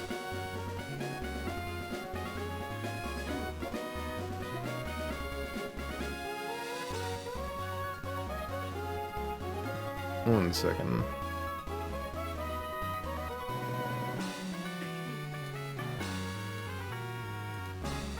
Okay. So. Bolt is leveled up. Fire Blast, Fire Blast, Fire Punch. I think we're good to go run the fight. No, sadly, no third heart scale. That being said, I do kind of need to pee. So, what's the music here? Okay. So I'm going to run to the restroom real quick. I will be right back, and then we will dive into this next fight. Chat, do not let me forget, I still need to do pre-damage. Because I got to do that Deceptile. So I will be right back.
Alright.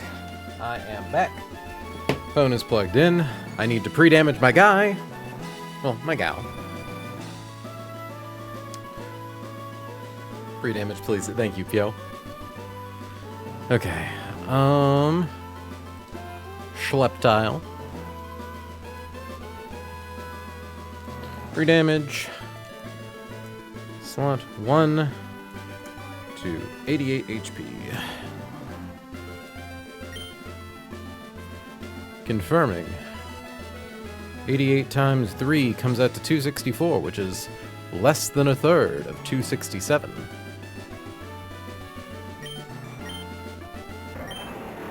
Choice specs. Lepa Berry.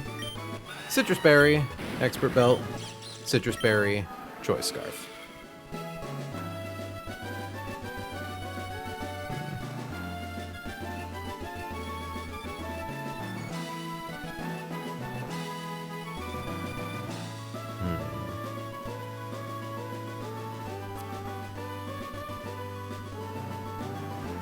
Okay. There's a part of me that's like slightly worried that somehow a world might exist where Caesar comes in early, but literally it won't. Because it won't see a kill on me. Because Slowbro will be at full HP. It's literally fine. We're up against a Hitmon top, Technician, so there's nothing that stops Kaylin from eating her Lazy Berry. Which I can't deny, eating her Lazy Berry does sound like a euphemism for a sex act. Okay, Fire Punch, Fire Blast, Fire Blast. Nice. And we have 2 guys who can fly. Alright, let's send it for real.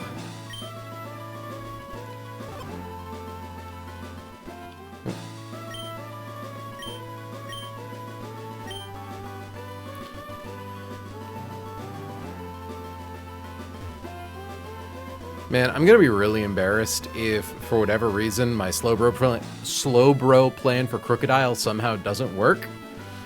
Because, I mean, it's fine as long as it doesn't have consequences, right?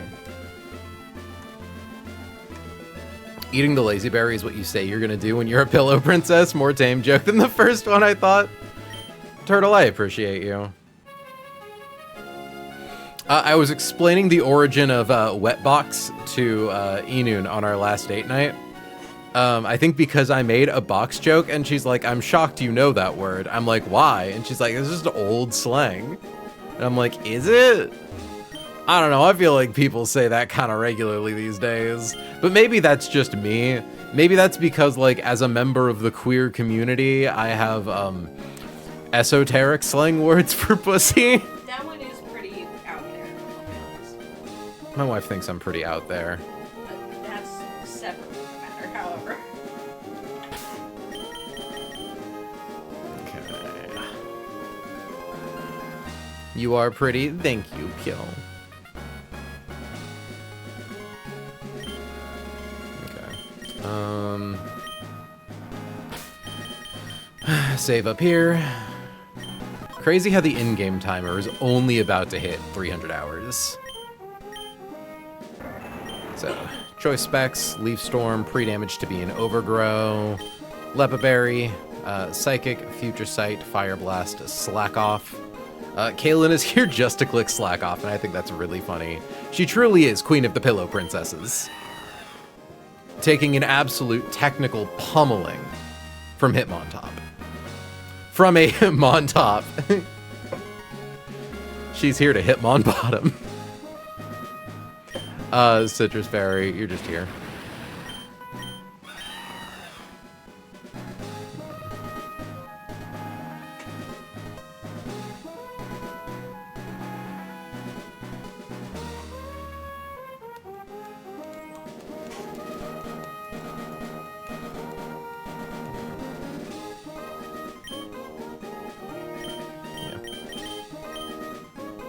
Choice Scarf, so that way 270 speed at +1 you become 405, which is faster than +1 Noivern at 402.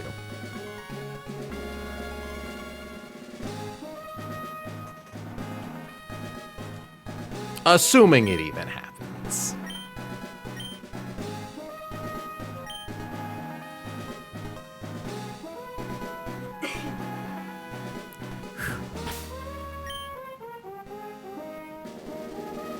CCM, CCM, CCOM, CCOM.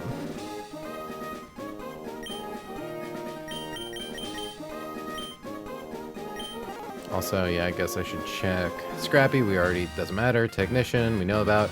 Moxie doesn't matter because it won't get any kills. Infiltrator doesn't matter. Technician doesn't matter. Notably, Mudsdale is inner focus, not stamina. Not that that would matter with Surging Strikes because crit bypasses the defense boost, but...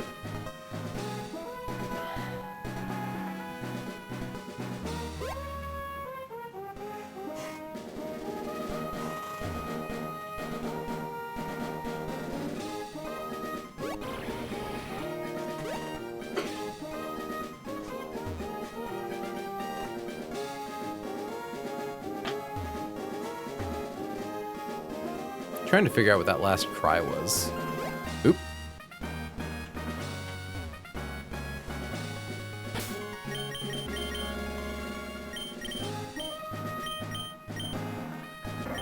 Choice specs pre-damaged Leaf Storm.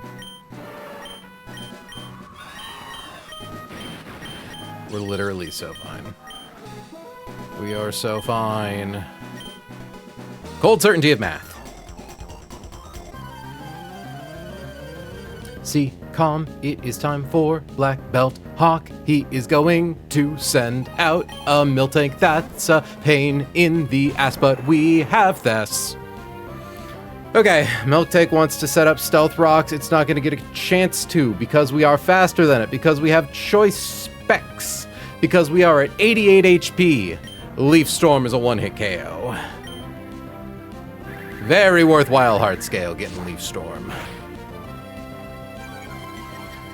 That special attack drop is also important because it means we do not show a KO to Hitmontop.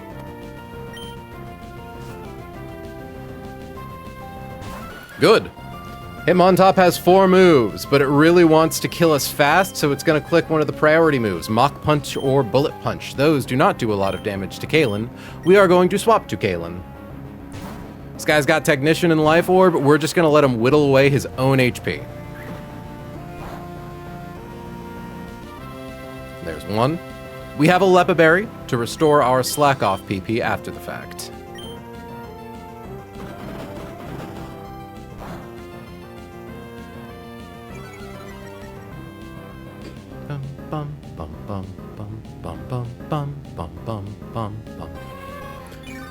Most damage close combat critical hit max roll does is 43%. Triple Axle, if it gets 3 hits, 3 crits, it does the same amount of damage.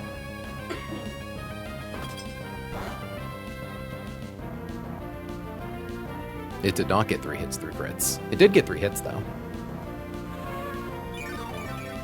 Lazy Queen.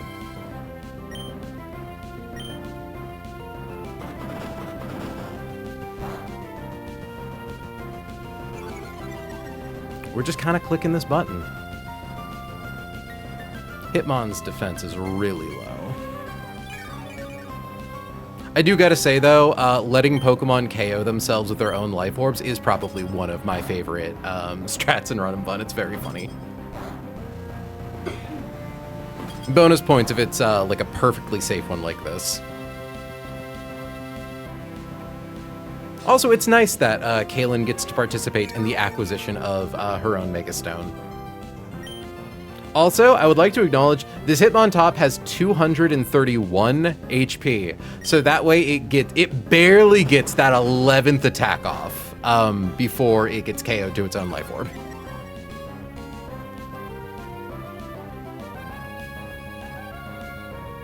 Okay. Now the one thing that has me a little dubious, but it should be correct, is once Hitmontop goes down, it should be Crocodile. There's a part of me that's worried that it could somehow be Caesar. It literally can't. We out-damage Caesar. Crocodile sees a fast out-damage on us. Or, yeah. So even though Caesar does more damage overall,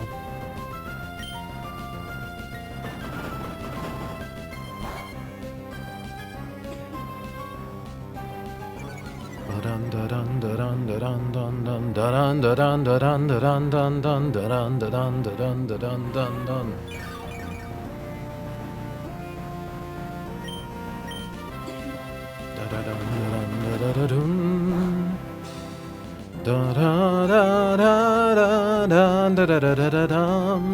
I'm not hitting. I was watching someone do their Elite Four run yesterday, and seeing a motherfucker hit the speed up button during E4 is insane to me. Objectively, the funniest content possible.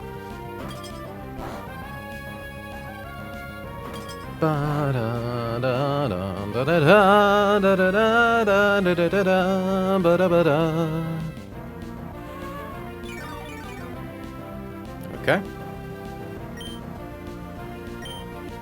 The tenacity and gumption, indeed. Especially because he was, like, healing the pre-damage. Like, he was getting his pre-damage setup, and he's like, okay, I just gotta be under this range, hitting the speed-up button, mashing A for orange berries, and I'm like, okay. We should now eat our lepa berry to restore our slack-off PP. Now, if I understand this correctly, it should be Crocodile in next. Okay.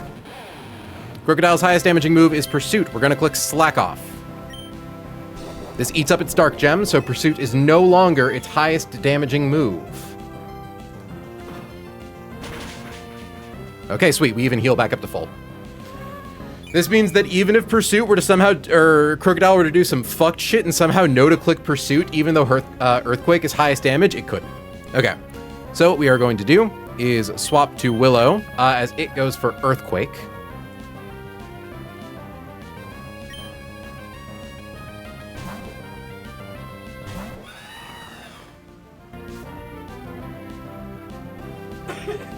Okay. It's now going to go for either Stone Edge or Aqua Tail. We are going to swap to Levi. We need to be conscientious of our HP after this turn. We would love to see it miss. Okay, that's fine. Why is Stone Edge... Ooh, crit. Okay. Why is Stone Edge such a busted animation? So at 255 HP, Noivern absolutely sees a KO with Acrobatics. Okay, so we just want to go for Surging Strikes here.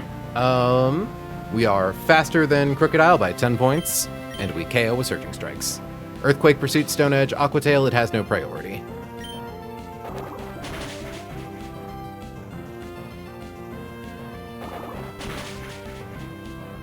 Nice. We threaten a KO on Mudsdale, we threaten a fast out damage on Caesar. It should always be Noivern in next.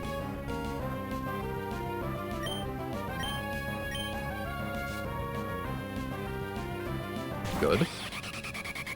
Noivern sees a fast KO with Acrobatics and only Acrobatics, so it is going to click Acrobatics instead of Dragon Dance. We swap Maisie into Acrobatics, it's her favorite thing to do.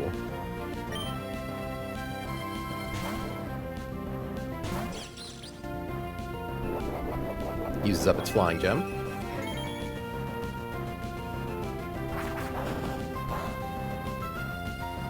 We do some chip damage, does not matter. Heat Wave actually only sees a KO with top roll. Interesting. So that was a very low roll Acrobatics. So now it could go for Heat Wave or Dragon Dance. We'd honestly kind of prefer Dragon Dance, if I'm being real. But Heat Wave is totally fine, even if it crits, even if it burns, as we swap to Zephynia.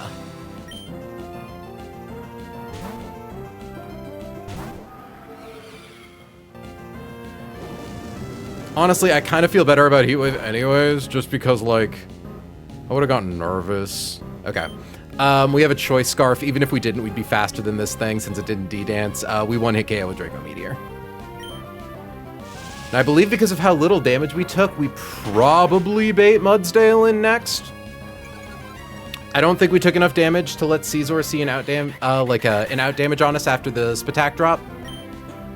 Again, it doesn't matter which one comes in, but I'm pretty sure it's Mudsdale at this HP. Okay. Mudsdale against Dragapult. Its highest damaging move is always Earthquake. Never heavy slam, never stone edge. It could be counter. We don't care if it's counter. We are going to swap to Willow to float over that earthquake. The tenacity. Kill that horse, please. For a second, I thought you said that horse kills people. Okay. Horse sees highest damaging move into Corviknight is Stone Edge. So we have to swap to Levi. Who takes at most 17% from Stone Edge. He could also go for counter.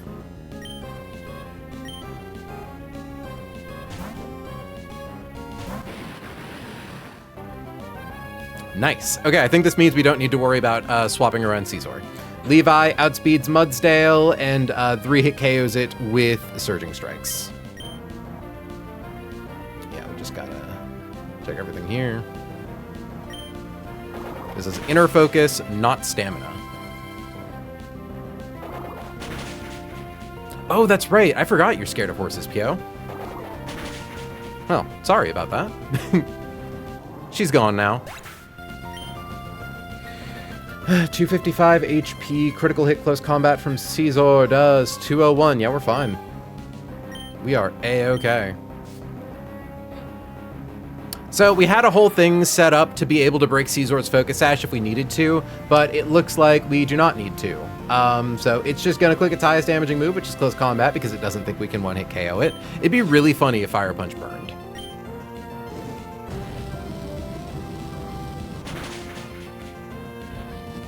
That's its focus sash.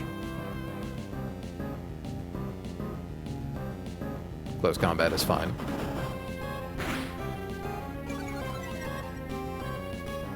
Stats drop. It wants to get in a last hit with Bullet Punch. Unfortunately for it, we have Aqua Jet. So if both of us click prio moves, faster one goes first.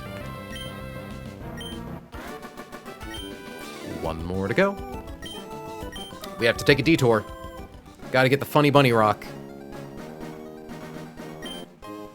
Also, red card! Hi, welcome to Target. What can I get for you?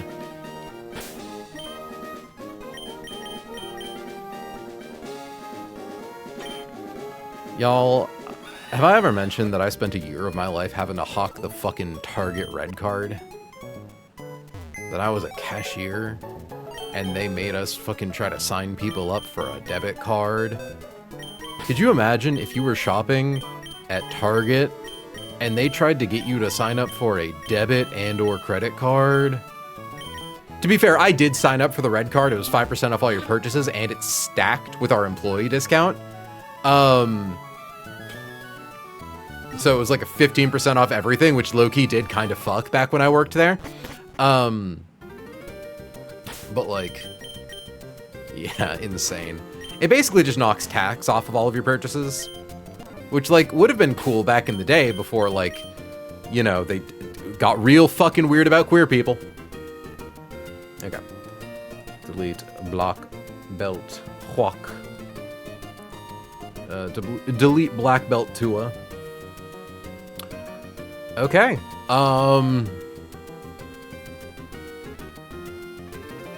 Yeah, time to get Lopunite. Let me just confirm where I actually find that. All the way down in the L's, Route 108, guarded by Sailor Corey and Cool Trainer Carolina requires Surf. Route 108. I believe it's, yeah. For context, we've flown by this stone quite a few times. It is that right there. So they're way lower level than us. It shouldn't be that hard. I'm still gonna like check. Lopunny Mega.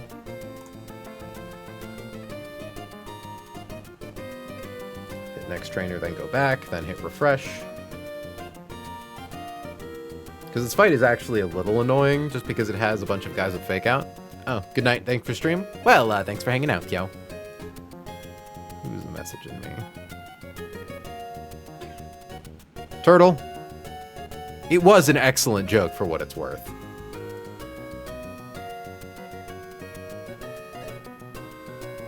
God, I'm so proud of that line, honestly. That last fight was, like, low-key kind of technical. Like, there's just a lot of bullshit that was going on.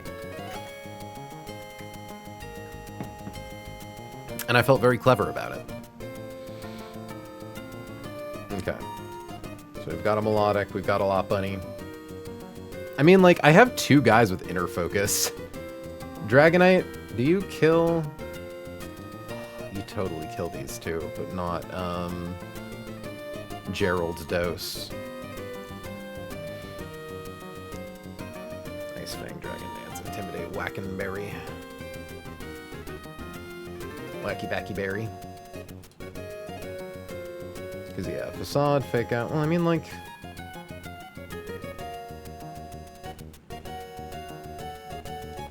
What's it gonna do, though, right? Like, we don't really need Choice Scarf.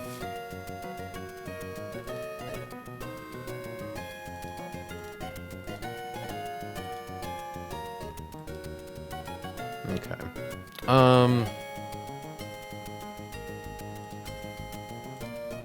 So yeah, what was the option here? It was open with Mudkip and Urshifu? Really? Oh, because we were doing the whole show Lopunny a KO with Fake Out. This makes sense. Because yeah, is it just Urshifu sweeps the right side of the field?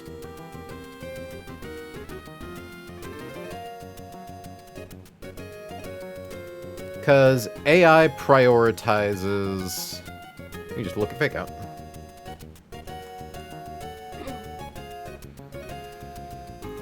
AI sees Fake Out kill, player shows fast kill. So AI seeing Fake Out kill... Oh, you can't quite see it. Always out-prioritizes them trying to flinch you out of getting a fast kill. So these 2... Urshifu... Yeah, Intimidate, but it doesn't matter because we crit through the danger. Which also lets us Surging Strikes through Sturdy. And with Unseen Fist, we ignore Protect. Yeah. Equip Snee with Poison Barb, equip Ursh with Mystic Water. Yeah, true, we want Mystic Water over Expert Belt. And we want to teach Urshifu Thunder Punch.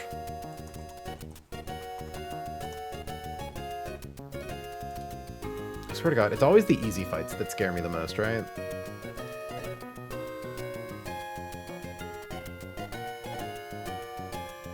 Do you feel like this game has been just Calculator Simulator? I mean, kinda, but like, that's kind of what I signed up for, right?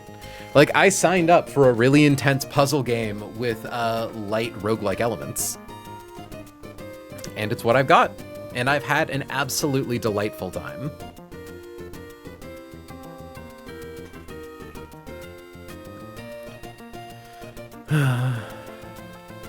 Okay. Blink twice if you need help.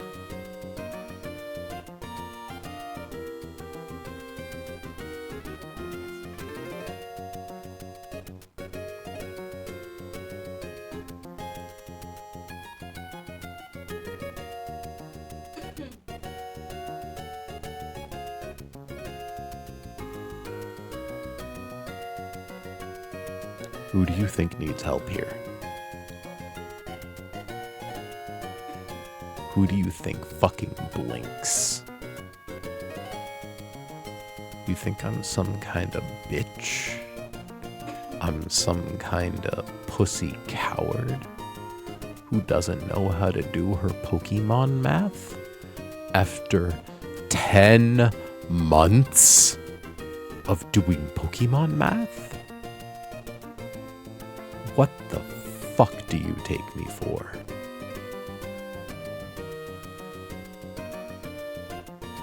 I still haven't blinked. And I don't want to prolong this bit, but I do kind of want to see how long I can go without blinking again. But I'm not going to lie. Oh, there it was. There it was. What other ROMs have you done? And so the funny thing is, hardest nuzlocke I've played is Blaze Black 2 Original, and I did not finish it. I lost. I lost at the last trainer before the Elite Four. I got gimmicked by Shell Smash Gorobus, and I lost. So this. But like, I've been a Pokemon enjoyer my entire life, so, you know, that comes with some experience. And, you know, I enjoy me a Nuzlocke YouTuber or 3. Okay. So, Mudkip is on the field with HP low enough to show a kill to regular Lopunny.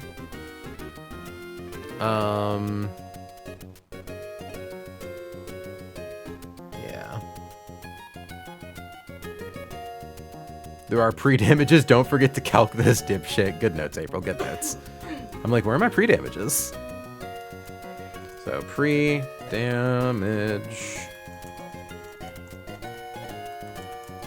Mud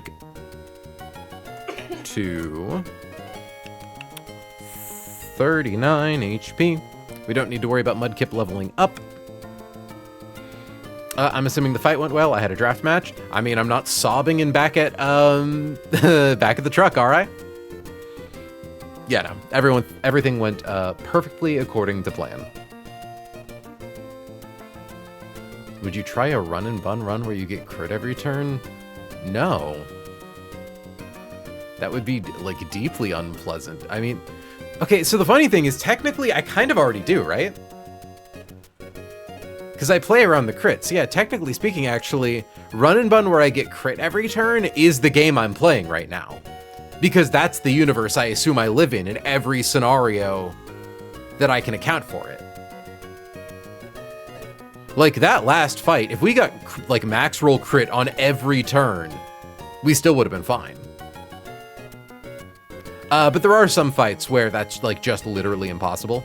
Lily Cove Rival comes to mind, where we had to, like, safely get around, like, 2 potential crits from Machamp on Slowbro.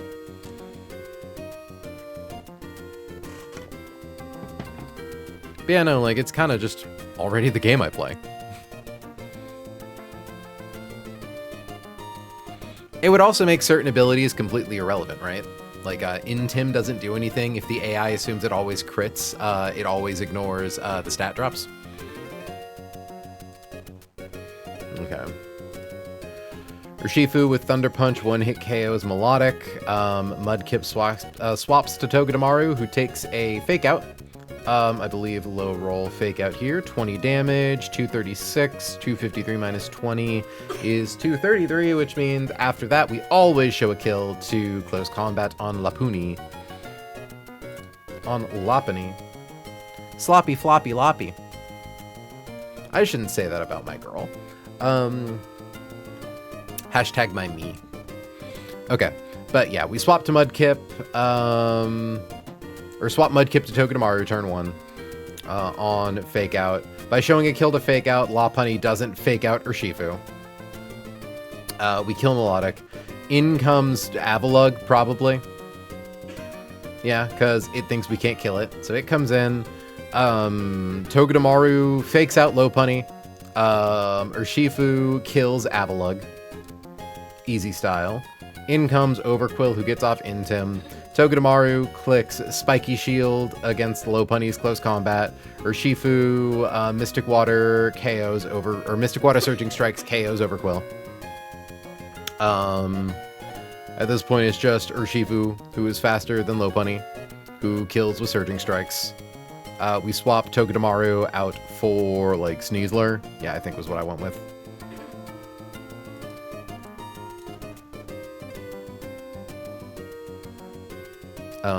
At which point, crazy that Poison Jab just does that. Yeah, Poison Barbara. Export, import, Intimidate doesn't matter because Urshifu always crits, and Sneasler has Inner Focus. Power Whips and Headbutt Flail, Low Kick, Focus Sash, yeah, all we need to do is just both hit once. We're very capable of both hitting once.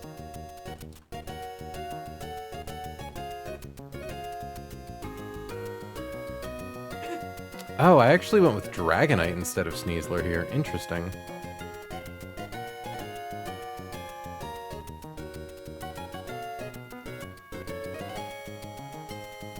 I think there was just a part of... There was a world where I'd considered using Sneasler and then didn't.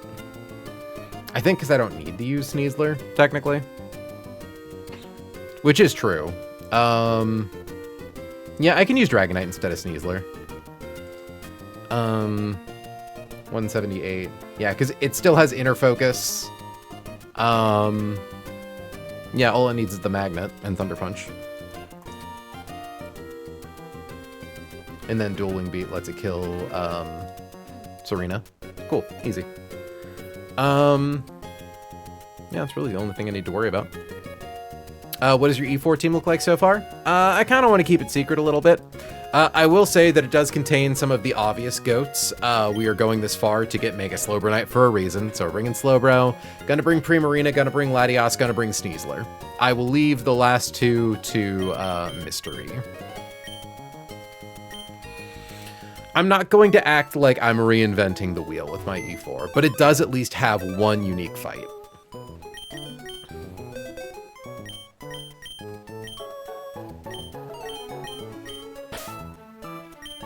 I do think it's really funny that Mudkip is higher level than the Lopunny.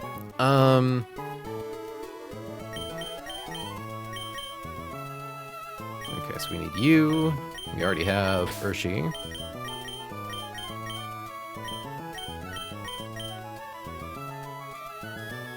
We need Dragonite.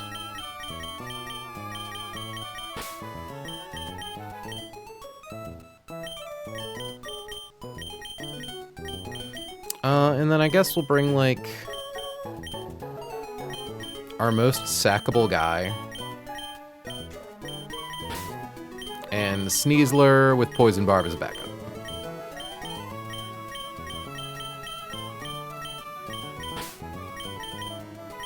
And we have Dragonite for Clicking Fly.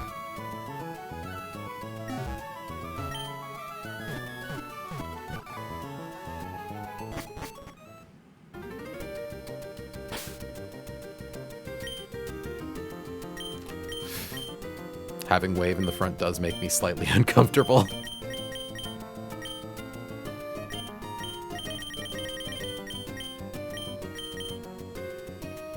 Okay, Maisie doesn't need anything. Hold on, let me confirm that Maisie... Yeah, I already did confirm. Maisie at level 95. Fake Out sets it up for CC.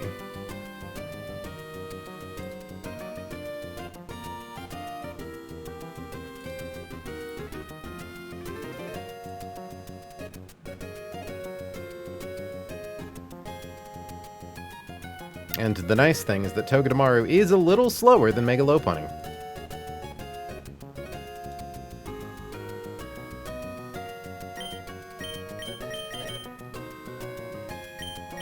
No, I want you... Because I don't think it really matters who's in what slot. I'm going to keep Levi in slot 1 at least until we get there.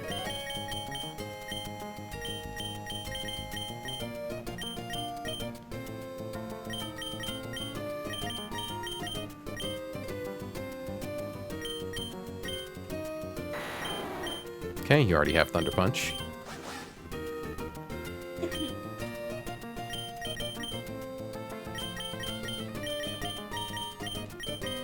Poison Barb. Give Karai the Never Melt Ice.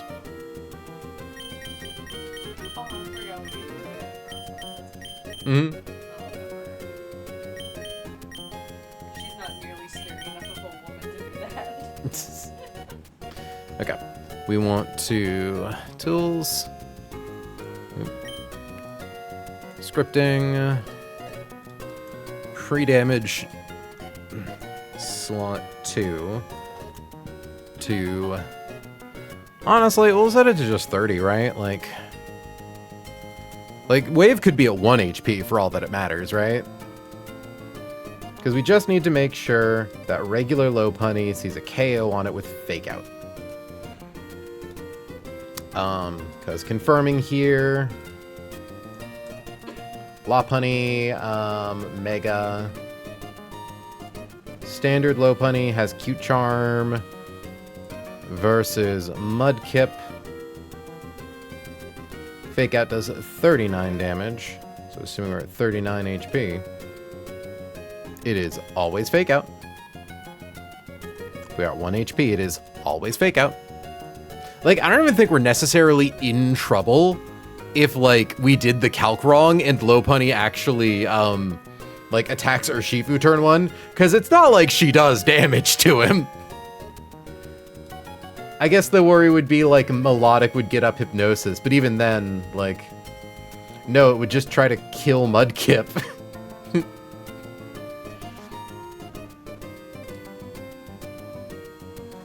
But yeah, no, this is literally a strat we used in Juan's gym to get around shit.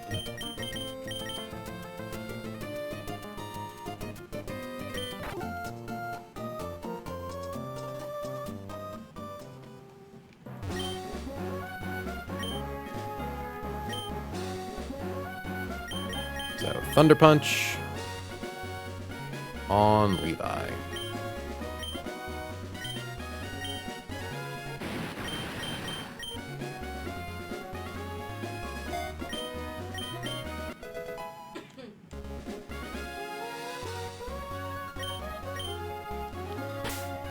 Did you ever play Unbound?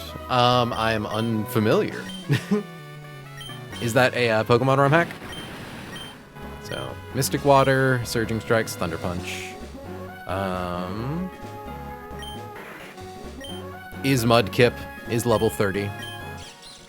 Is Maisie. Has Thunder Punch. Yeah, we're chilling. We're chilling, we're having a good time. Fire Red hack, it's pretty neat. Oh, neat. I can say, though, I have not.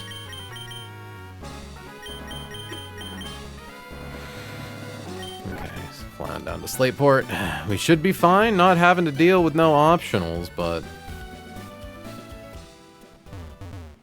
we're gonna go the way we usually go, which is down this side.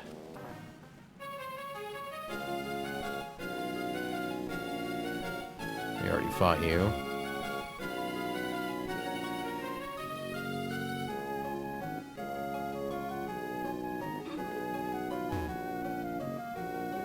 Okay.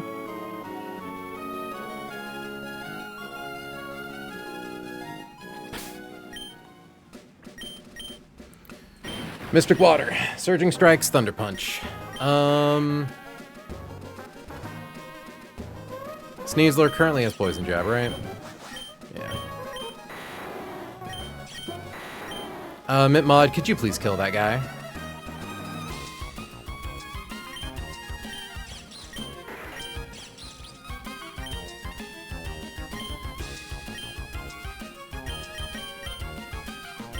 Oh, we can now put Mudkip in slot 1.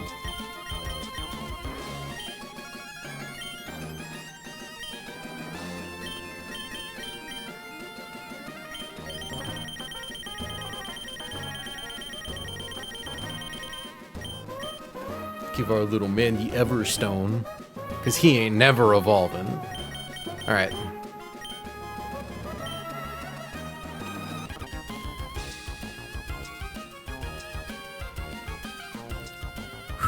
We're vibing.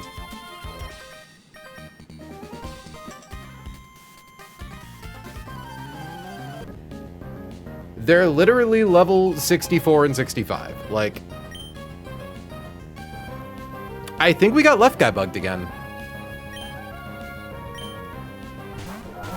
We got Left Guy bugged again. Thankfully, it truly should not matter. Like, Urshifu's just clicking fucking Surging Strikes a bunch, so... But also, actually, Togedemaru does probably still bait in Avalugg. Yeah. Cool. Okay. Lopunny sees a kill on Wave with multiple moves. But because one of those moves is, fucking... whatchamacallit? Fake Out, it always goes for Fake Out. We are going to use that to safely swap into Maisie. This also prevents it from clicking Fake Out onto Levi, because it would normally want to fake out Levi to prevent it from potentially killing Lopunny. Levi is now going to use regular boost. Yeah, I think just regular Thunder Punch into Melodic for a one-hit KO.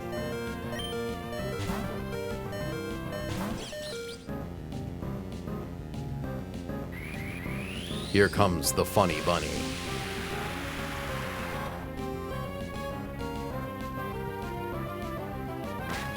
Nice.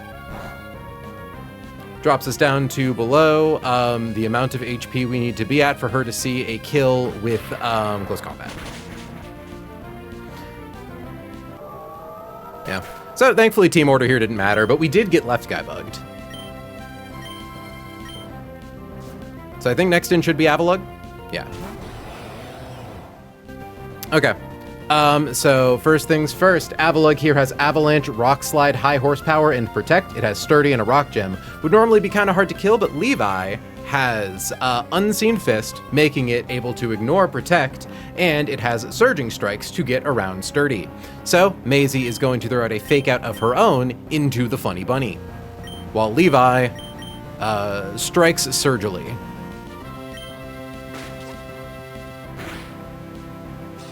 Mega Punny is so good in this game. Yeah, no, I'm really sad that I got ours so late. I'm glad I get to use her. Genuinely, just being able to use Fake Out on Ghost types is such cool tech. Down goes the table.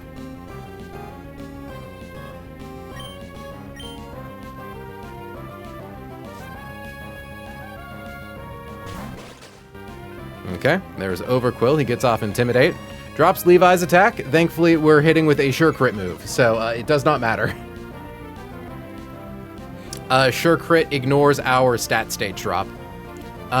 Maisie is going to now click Spiky Shield to block Lopunny close combat. And Levi is going to Surging Strikes into Overquill.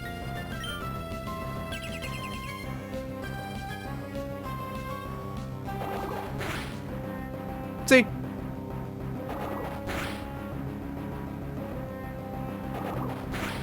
It's literally easy.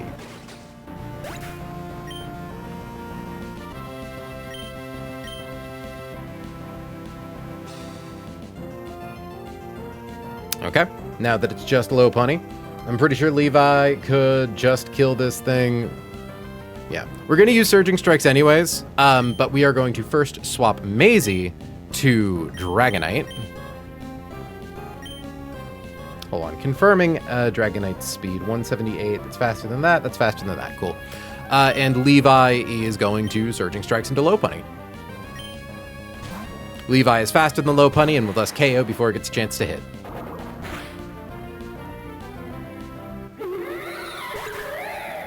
Farewell, Funny Bunny.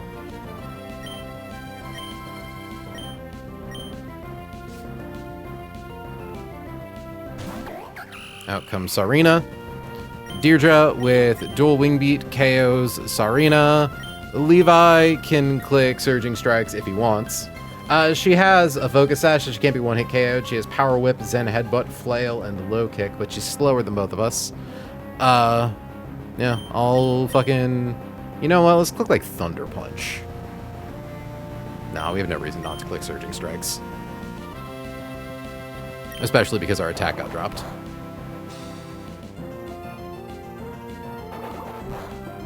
Click Jet, it'd be funny. And alright, to conserve PB. Bum bum bum bum bum bum bum bum bum bum bum.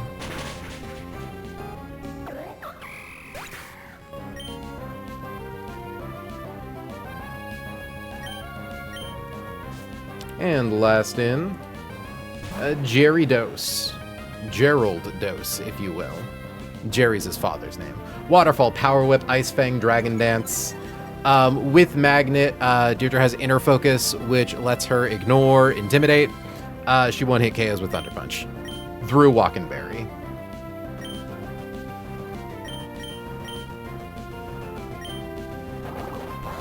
Levi strikes with Surging Strength. Gesundheit.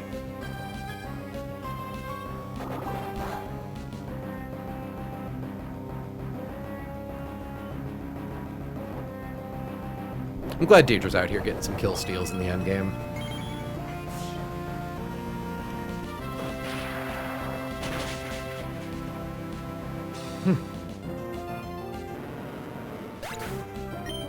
Three fights down. Not that that one was really a fight, but like...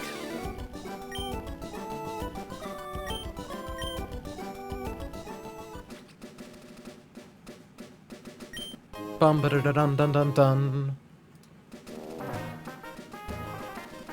Lopenite checked off. All right.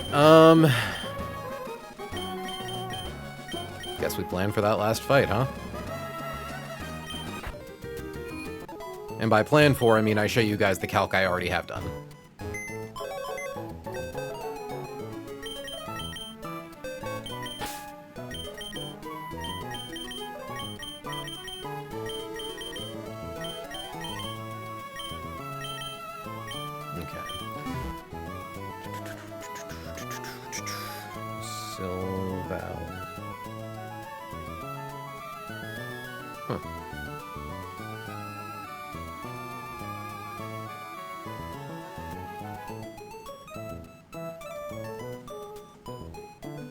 Oh.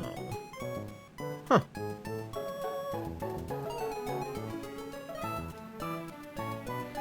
Okay.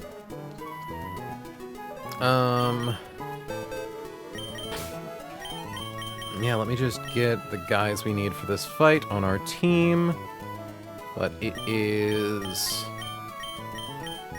Zephinia and Wave again.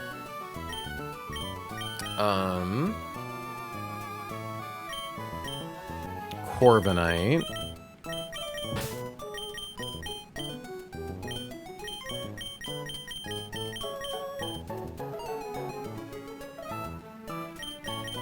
Welcome to the field, April the Lopunny. And then we need the Slur and Greninja.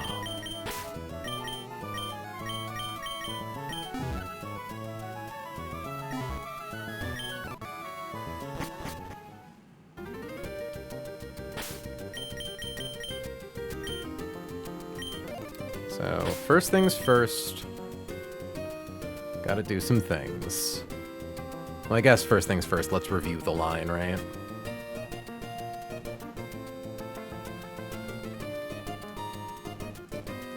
Friends, unfortunately, this is the end of an era.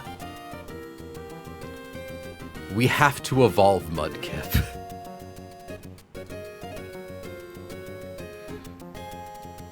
Specifically, we have to get Mudkip to a level 79 Marshtomp. We don't have to go all the way up to Swampert, at least. So, you know, we go from our sweet little guy to like a friend. Like a, hey guys, it's me, Marshtomp. Baby animal down. Don't say it like that, Turtle. I was gonna say, we have no sacks on Route 123 except for Mudkip. Not that he's dying, he's just growing up finally. Rocket is angsty teen years. What do you mean angsty? Look at him. It won't focus the page right. What do you mean angsty? He's a sweet summer sausage of a boy. Hush your wicked tongue. Anyways. So for this fight, we need in slot 1, Marshtomp. In slot 2, we need Dragapult. We then need Corviknight. We need Lopunny, Kamamega. We need, Sneasler. And we need Greninja. So we have 2 flyers in Corviknight and Dragapult. Big ups to Corviknight for coming to like almost all of the fights here as our escape chopper. Oh, he looked like a stuffed animal, never mind. Yeah. Okay. So The items here are going to be choice specs on Dragapult. Export, import. Mudkip doesn't need any item. We can still give it its Everstone. Okay. Corviknight can have a Citrus Berry. I doubt Willow will need it, but it should be fine. Lopunny obviously needs Lopunite. And needs to be presumably level 95, and actually might work at level 90. Yeah, kind of crazy, actually. She does just kill this guy. That's really funny. But we want to make sure we don't show kills to Silvally. Oh wait, this is level 95. I mean, still. Fake out into double-edged kills. Okay. It's fine. We go to 95 anyways. Sneasler here needs the Choice Band. Greninja needs Rock Smash and a King's Rock. Okay. So, this is a very particular chain of dominoes. Now, first up, we have Silvally here. Silvally, looking at Marshtomp, sees... So, the main thing is that this guy has Tailwind. We need to make sure he never clicks it. This guy has Explosion. We need to make sure he never clicks it. Thankfully, this is pretty easy. The reason is we had to evolve into Marshtomp so that way we could gain an immunity to electric type attacks, because it lets Marshtomp be the exact guy we need for this fight. Because we need someone who can, like, swap in and out with Corviknight and also click Protect a single time. So, we open with Marshtomp. Silvally sees a kill on it with Grass Pledge. Frostlass also sees, like, a high damage with Blizzard. Frostlass doesn't matter. So we are going to swap to Corviknight to eat that Grass Pledge and take enough damage to put us into range of multi-attack. Meanwhile, Dragapult does not show a kill to Silvally with any of its moves, but with choice specs, we are able to one-hit KO Frostlass with Shadow Ball fast. This Frostlass is the reason this fight is so annoying. It has Curse Body, which means it doesn't matter what move you have, or like if it's a move that makes contact or not. If you use a move that hits it, it has a 30% chance to be disabled for like 4 turns. Which means, like, we could in theory kind of sweep this with, like, not Sneasler. It's a whole thing. It's just very annoying because it means that honestly, we could actually probably sweep this with Zoroark Shadow Ball. But again, it blocks us if we get unlucky. So, Dragapult KOs Frostlass with Shadow Ball. Now, the thing is, we don't threaten a one-hit KO on our Beetle. We are faster than it. We do threaten a one-hit KO on Gengar, except no we don't, he has a Focus Sash. So what we can do is, even though we're faster than Gengar, we can pre-damage ourselves to 248 HP. And by... 248 HP. And by doing that, Gengar, because it has Focus Sash, doesn't think we can one-hit KO it, so it will come in second, seeing a kill on Dragapult with Shadow Ball. So Gengar is on the field, looking at Dragapult with Shadow Ball. The reason we need Corviknight and all this shit is specifically to, like, prevent Gengar from attacking into this slot. We have to make sure that Corviknight is on the field at the right times. So Gengar would go for Shadow Ball into Corviknight, but we're at like 80%-ish, like more than that. So it doesn't see the kill. So it wants to go for a kill on Corviknight or on a Dragapult with Shadow Ball. So on this turn, Silvally sees a kill on Corviknight with Electric type multi-attack. We swap back to Marshtomp, who takes 0 damage. And we swap Dragapult into Lopunny, who, as a normal type, is immune to Shadow Ball. So at this point, Lopunny is on the field. It doesn't show a kill to any of Silvally's moves. Marshtomp, once again, baits Grass Pledge. Lopunny is going to Mega Evolve, gain the ability Scrappy, which lets her hit ghost types with normal and fighting type moves, which means we can use Fake Out to break Gengar's Focus Sash. Because Lopunny is faster than plus speed max IV Gengar, because she's fucking cool as hell. Lopunny is honestly like a mini Beedrill, in my opinion. Like, she's not quite as min-maxed, but like, she gets U-turn. Ours doesn't have it, but like, you know, gets U-turn, gets a lot of really cool utility moves, and has really high speed, really high attack. And like, not bad defenses. Like, 94 and 96 are really solid. But anyways, she comes in, she clicks Fake Out. Marsh Stomp on this turn clicks Protect. Then on the following turn, Lopunny fast kills Gengar, Marsh Stomp swaps to Corviknight. Now we had to stall it this way because we need Corviknight to be on the field the turn Orbeetle hits the field. So we KO Gengar, Lopunny is going to take some recoil damage from Double Edge, but it's fine.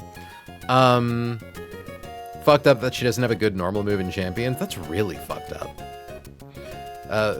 RIP the removal of Return. But after Fake Out, the amount of recoil we take from Double Edge, I believe, never puts us into the range of Silvalley's moves. But even then, it wouldn't matter. Because it would be a slow kill for Silvalley versus the fast kills it's seeing on Marsh Stomp and Corviknight.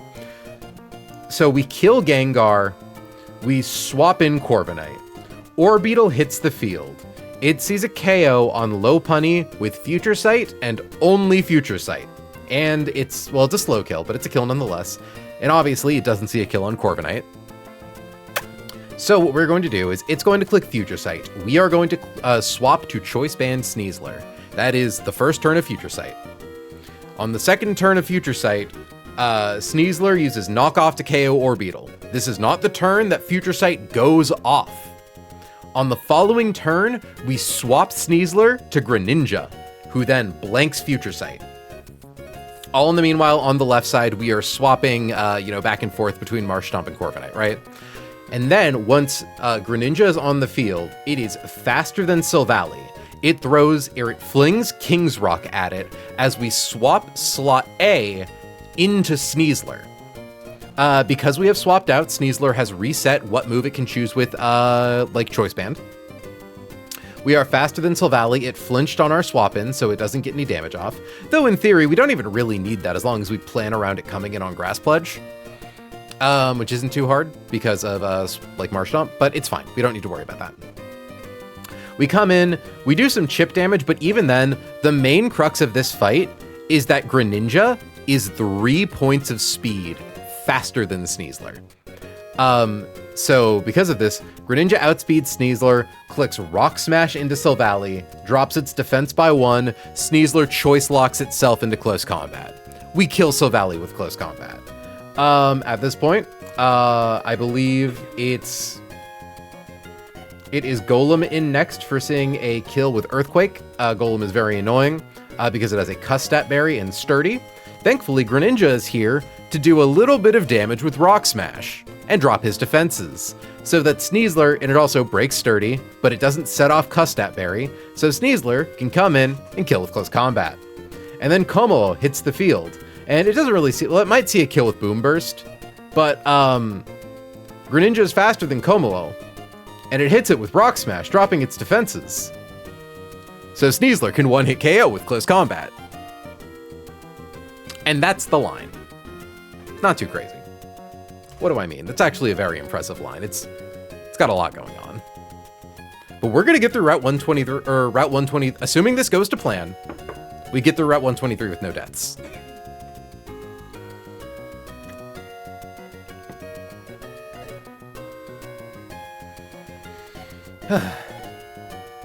I feel quite proud of myself. Especially, under-leveled, too.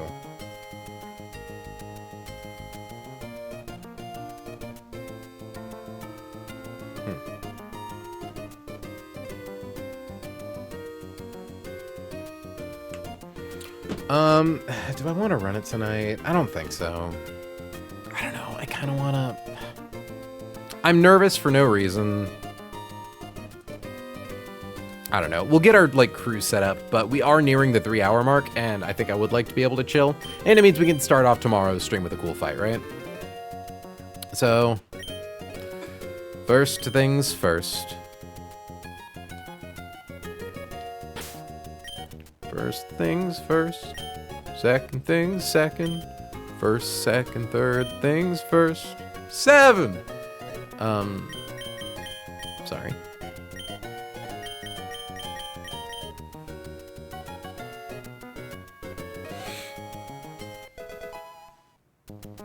That's really funny.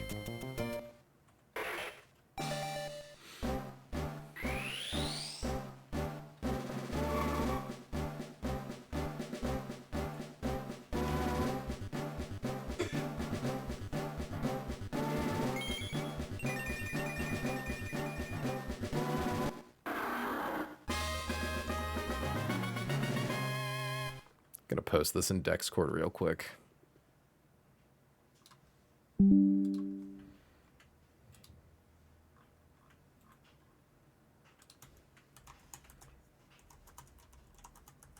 The only sacrifice of Route 123.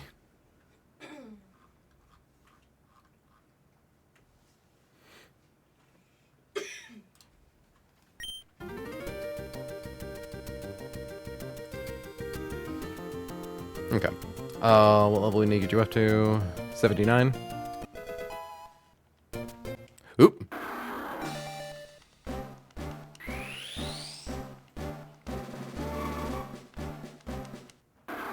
Yeah, don't get ambitious, bud. Don't start getting ideas.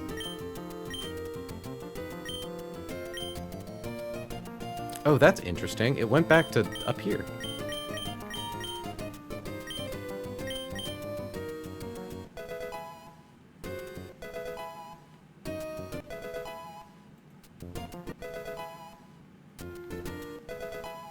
Though, truth be told, I don't actually think we need to make him level 79, right? Yeah, because he and, like, Gengar are never on the field at the same time. Gengar is actionable. That's fine, though.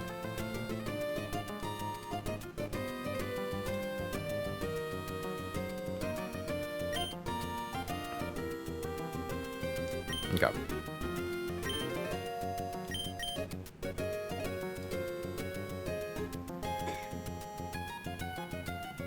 Someone's trying to spell Marsh Stomp with emojis, but there's no... Oh shit, they found a second M! Fuck! We get April Bunny up to 94.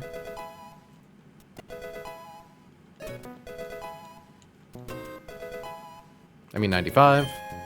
I meant 95 at least.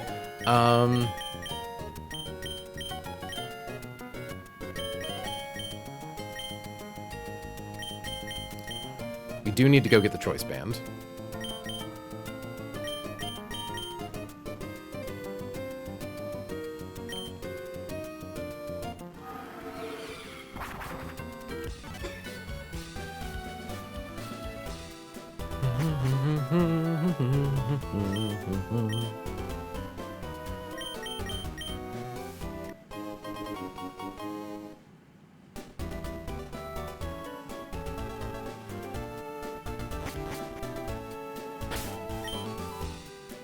I should just get the fight done.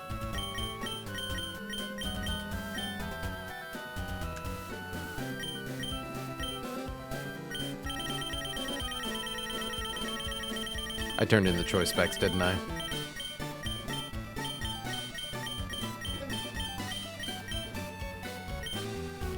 Oh no, I did. I turned in the scarf. Good.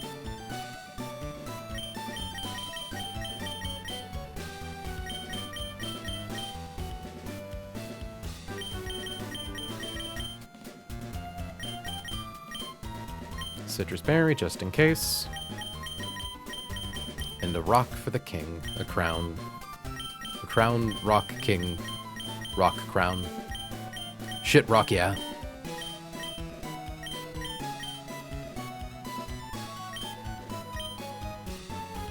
Shit, rock.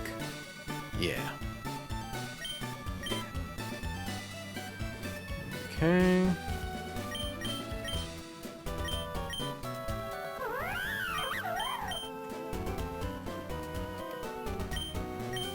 Fake out, copy, high jump kick. You got second Master Ball? Jace, I got my second roamer a while ago. Yeah, we have both of the laddies. We have gotten all of our possible encounters. Okay, Greninja already knows Rock Smash.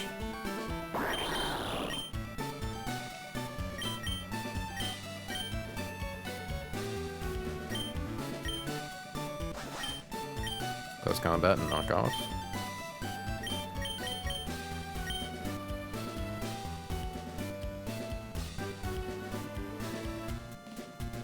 Okay, so pre-damage Corv to 268. Confirming these numbers. Corviknight swaps in on Grass Pledge, so that's 16 damage minimum. 268 minus 16 goes down to 252, which is the lowest roll of multi-attack. Good.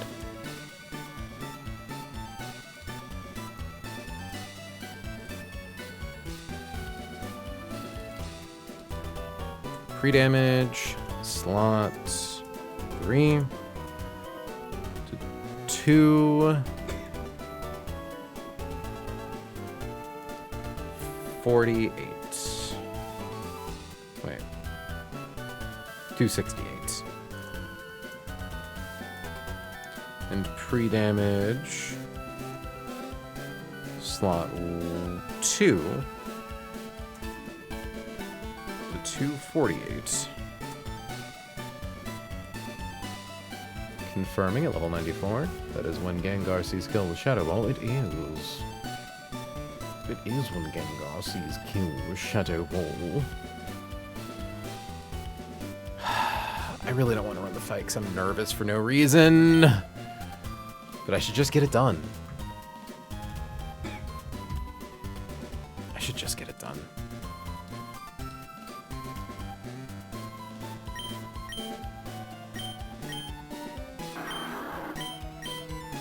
No one here has knockoff that we need to worry about, right? Yeah.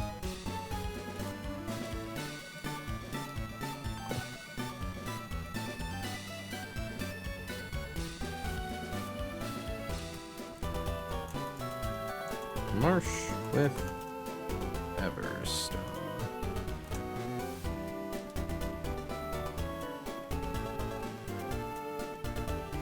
My guy is slow as fuck.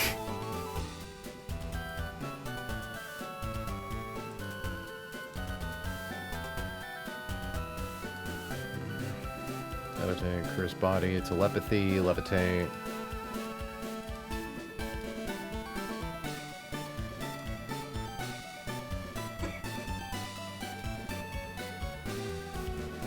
Or Swamps Make a Stone. We actually picked it up not too long ago. It's up on the Winstitute route.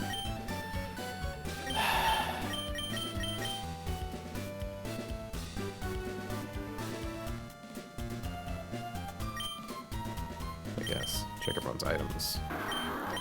Choice Specs, Citrus Berry, Lopunite, Choice Band, King's Rock.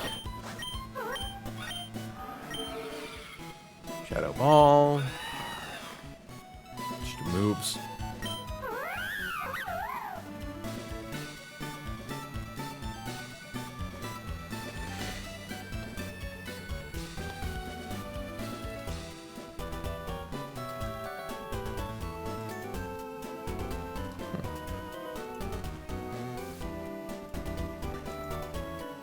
Oh shit.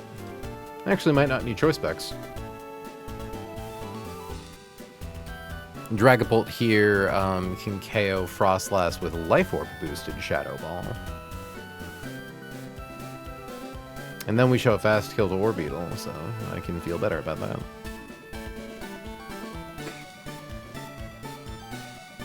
I'm okay with this. Just means I have to up the pre-damage a little. 246. Yeah, I like this. I don't think we need to worry about keeping Pult at level 94.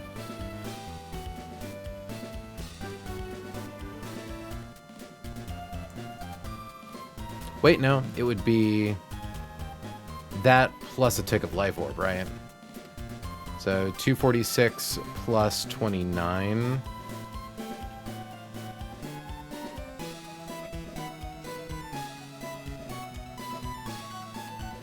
275.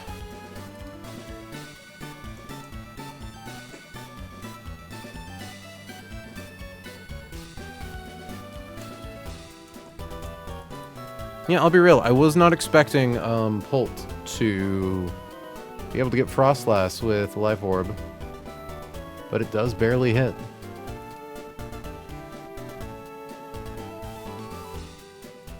Burn Facade can kill a lot of mons.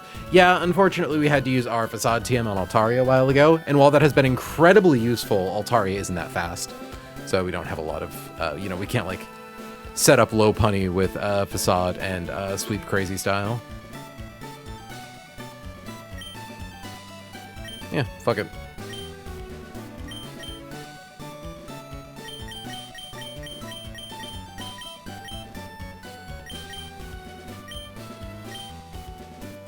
Placed with the Life Orb. Endless Candy.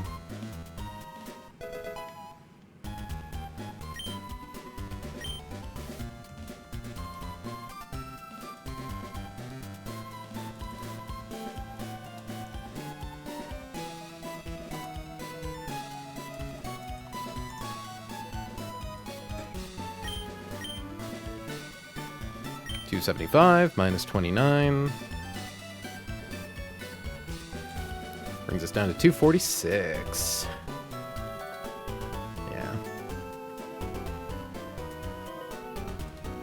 Yeah, just send it.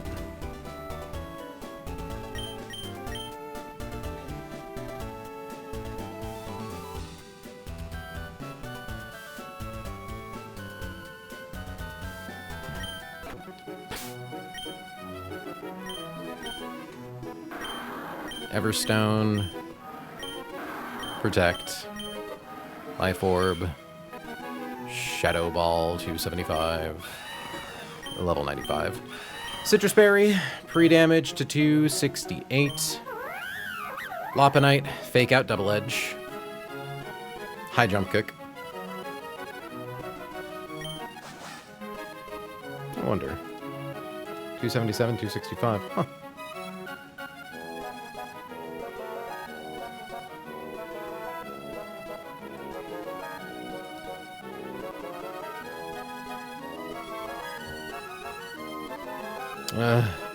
I don't know why I'm suddenly worried that, like, what if you use the choice item and then you swap out and then you swap back in? What if it doesn't let you change the move you're using?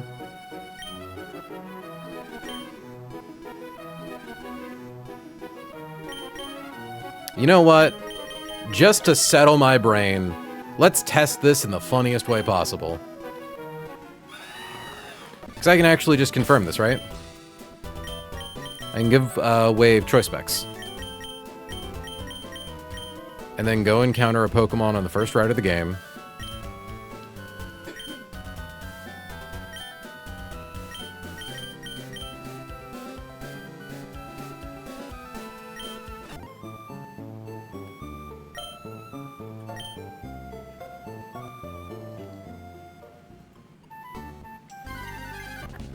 Confirming Poochyena does not secretly have knockoff at level 2.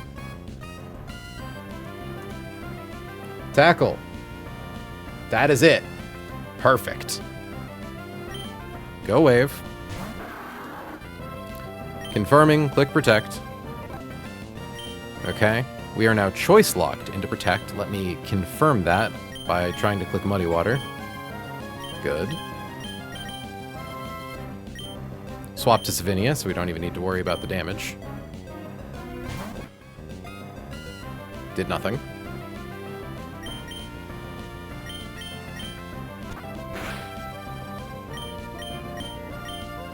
Cool. It does reset choice. Repellent is activated. I am, however, needing to put Zafinia in the first slot, just for a second. Because of Repel.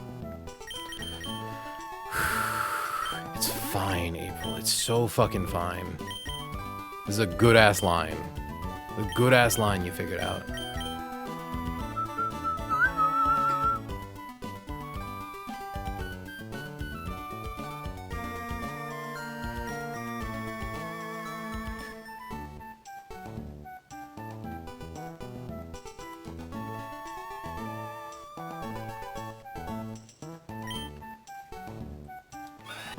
So yeah, it clicks. It clicks Future Sight on the turn I swap. I kill it, and then it goes off on the turn I swap to Greninja. Literally fine. Also, Sneasler never shows a kill to Silvally. Plus we're faster. Plus L plus ratio. Yeah, knock off choice band kills. We're fine.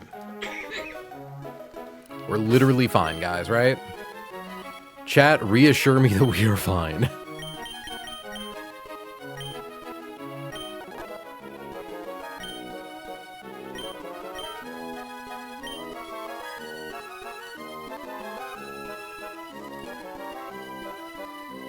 Fernando and Jasmine.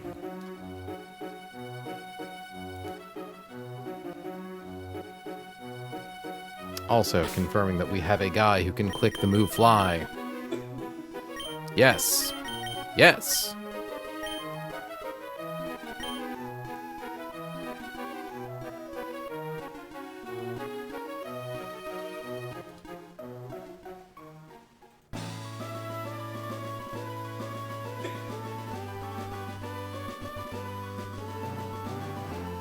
Cold certainty of math.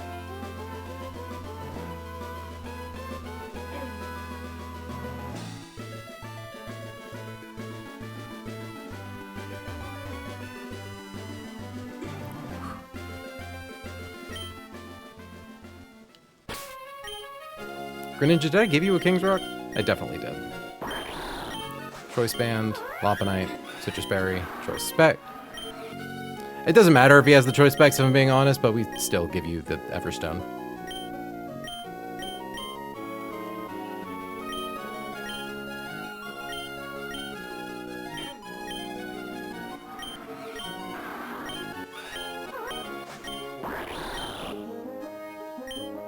It's literally chill. We're literally having a good time. Honestly, with how much we've been experiencing left guy bug, I wonder if we've just like kind of fucked something up on accident.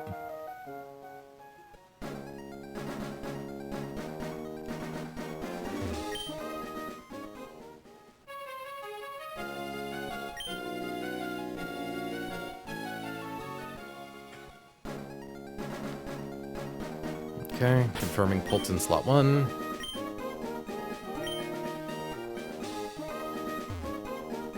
LFO, my GF just informed me she won a local with Lopunny. Let's go!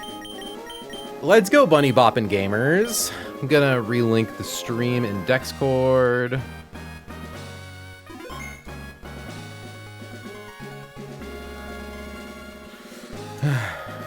Final fight on 123 to get early Slowbronite time.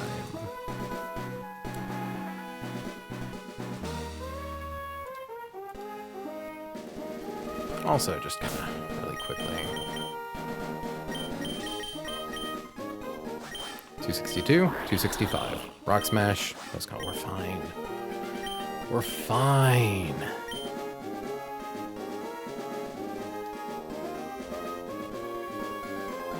Yeah, literally has to go for Future Sight on Mega Lopunny.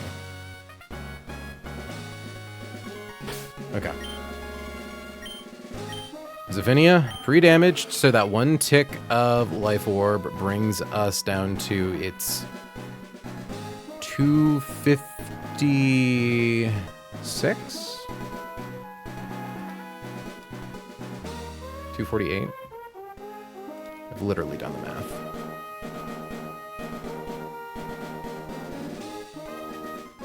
Oh wait, hold on. I haven't updated Dragapult's level in my calculator. There we go. 246 plus 29, 275. We're fine. Protect, Everstone. You're just here. You're just here to be cool. You're just here to be cool as fuck. Fake out Double Edge. Lopunite, you're fast as fuck. But more importantly, you don't show Silvally a fast kill.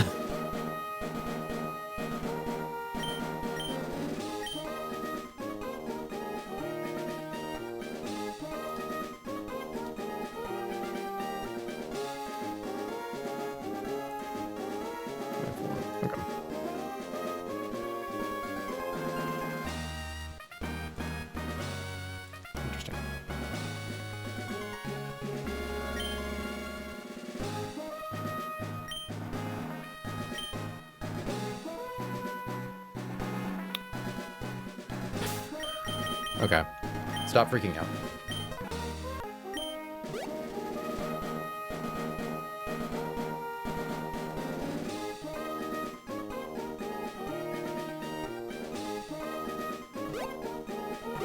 Fought you 2. Fought you 1.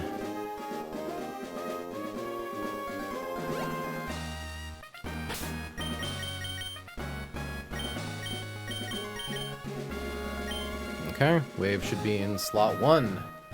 Because we one-hit KO Frostlass, swapped it.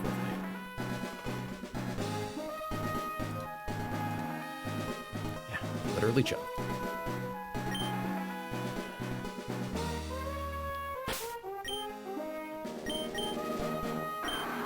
Life Orb, Citrus, Robin, Choice Back, King's Round, Rock Smash, Close Combat Knockoff, Fake Out Double Edge. No move in particular. Shadow Ball. Protect. Cold Certainty Math.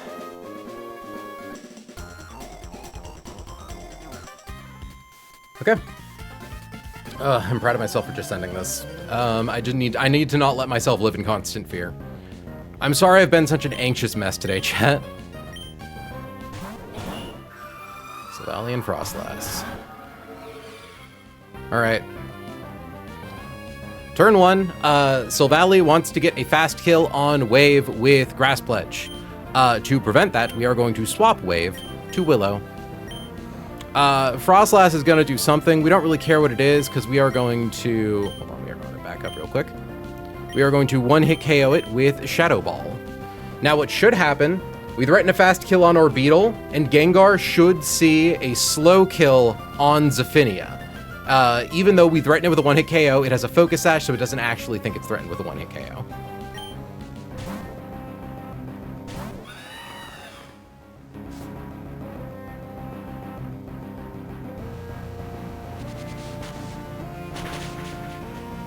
Good. Curse Body procced. Glad that we planned around it. Dropping down to 246 HP, we now always show a kill to Shadow Ball on Gengar.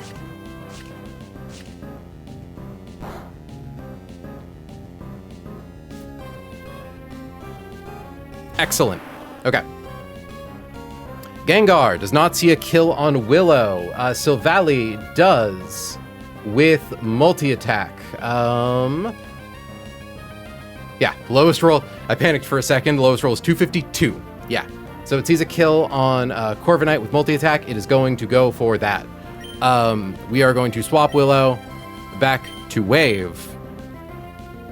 And because Gengar wants to kill Zephynia with Shadow Ball, we are going to swap Zephynia to April. Making my grand debut. 400 hours into the run.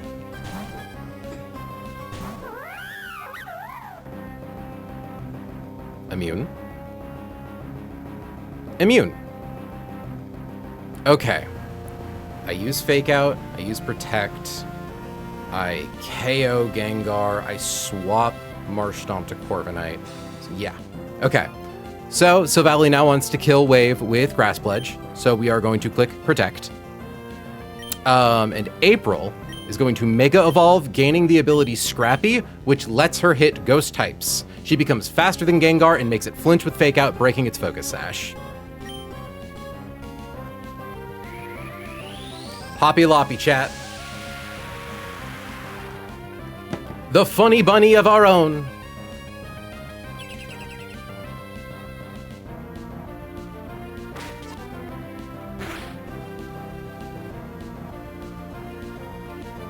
Okay. We are now going to swap Wave to Willow. And April now outspeeds Gengar and KOs with Double Edge. We are fine with the recoil we take.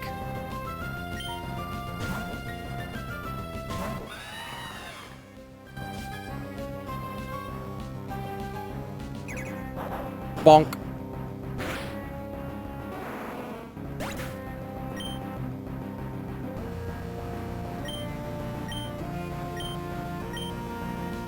Grass Pledge. We don't show a kill to Silvally, I believe, but even if we did, it would be fine, because we are faster than it. Confirming Silvally's multi-attack is a max roll of 163. So Orbeetle hits the field. It does not see a kill against Corviknight. However, it does see a kill against Lopunny with Future Sight and only Future Sight. We are going to once again swap Willow back to Wave on an electric type multi-attack. And we are going to swap April to Sly. Because first turn that Future Sight's used, nothing happens. Second turn, nothing happens.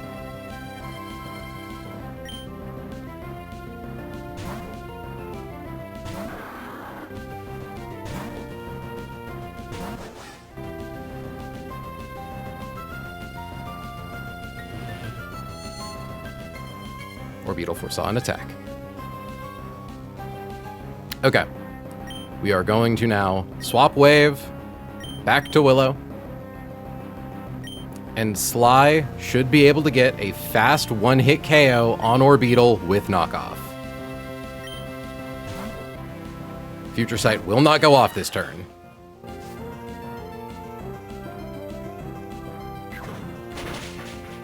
Thank you, Choice Band.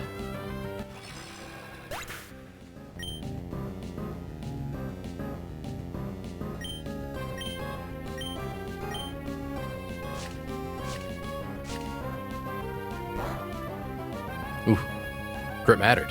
It didn't matter. Okay, we are swapping Willow back to Wave, and we are swapping Sly back to Soul. Or I should say to Soul.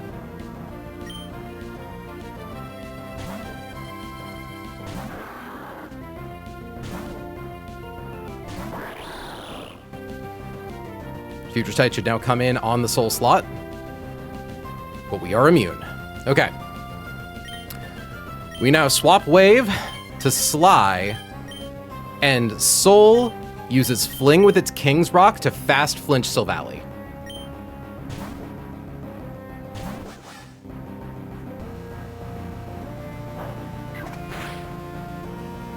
By swapping out, we have reset what move Sly is choice locked into, so we are able to click Close Combat. And Soul is just going to get in a fast little Rock Smash to soften guys up for us.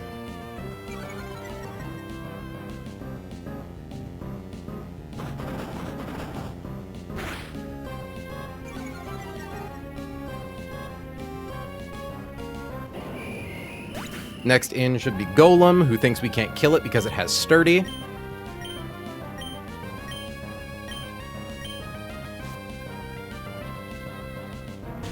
Now, this Golem would be really annoying because it has Sturdy and a Custat Berry. Thankfully, because Soul is faster than Sly, it can do a little bit of damage with Rock Smash to break Sturdy to make way for close combat.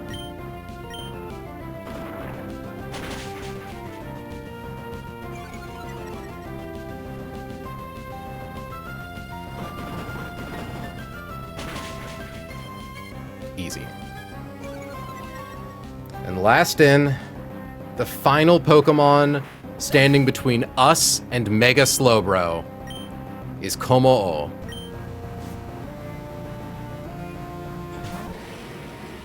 Sly does 74% with close combat. After a defense drop, it becomes 112%. This thing has Overcoat and a normal gem, and it only knows 3 moves: Dragon Pulse, Aura Sphere, and Boom Burst. Sly clicks close combat. Also does a speed of 216, slower than both of us. And Soul clicks Rock Smash.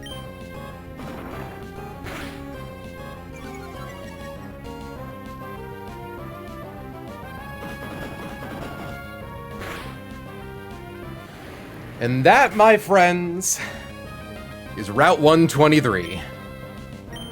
There's one more trainer here we might come back to fight later after we beat Vito to access the other type resist berries, but I don't think we really need it.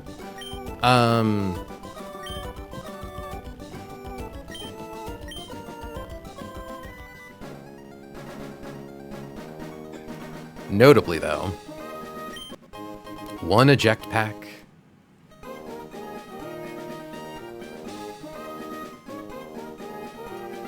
Just checking the map.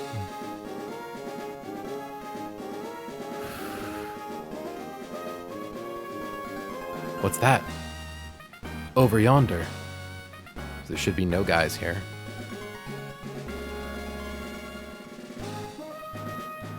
What do I see?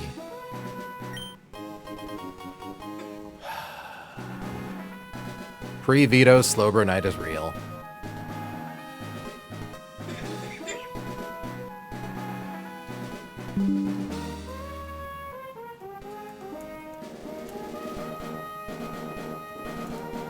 Mega Slowbro is real.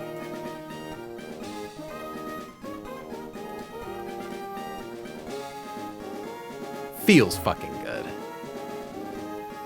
But we're not done yet, friends. Checking the map. There are no guys. We have Swampert in the front.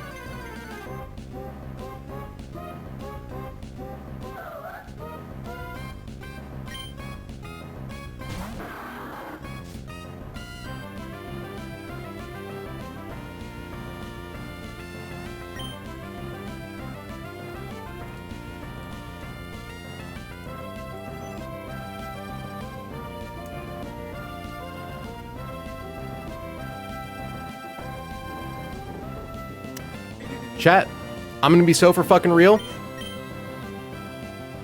I do it. Oh my god, because like, okay, no, I think we're fine to swap in Mega Lopunny, right? It has knockoff, so I'm like, oh god, oh, we're holding important items.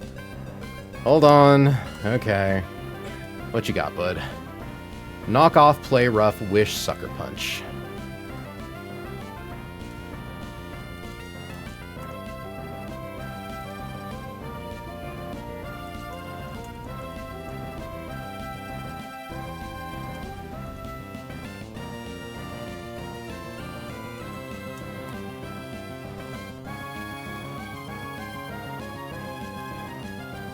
It is so fucking annoying that Sneasler is holding the choice band because it would be literally free.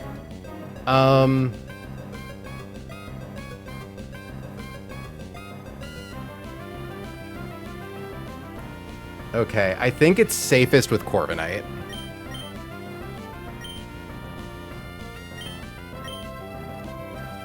Nature, Adamant, knockoff, crit does at most 234. Ugh, this is more than I like. No, this thing does too much damage. Yeah, it straight up kills Greninja with Play Rough. Wait, yeah. I'm gonna be so for fucking real right now. I'm gonna use the Poketoy. I have been told it is not cheating. I have been told that it's not cheating. Like, it's kind of bad form, but it's not really cheating.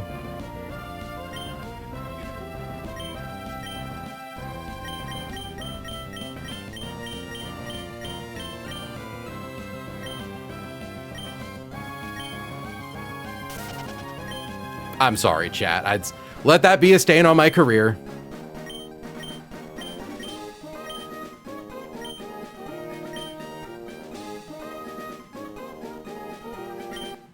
Eject button.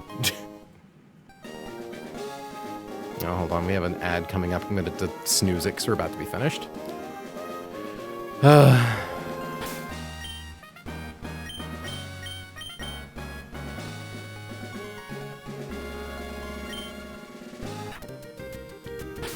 We fucking got it. We got 3 Mega Stones in one stream. We got 4 fights done, 3 of which were like big and important. Who cares what other people think? Me, kind of. Me a little bit, I'll be honest.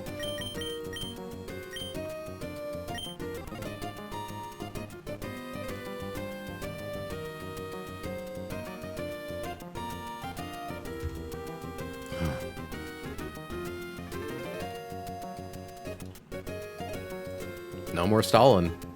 It's time for Victory Road. We've got some fights cooked up.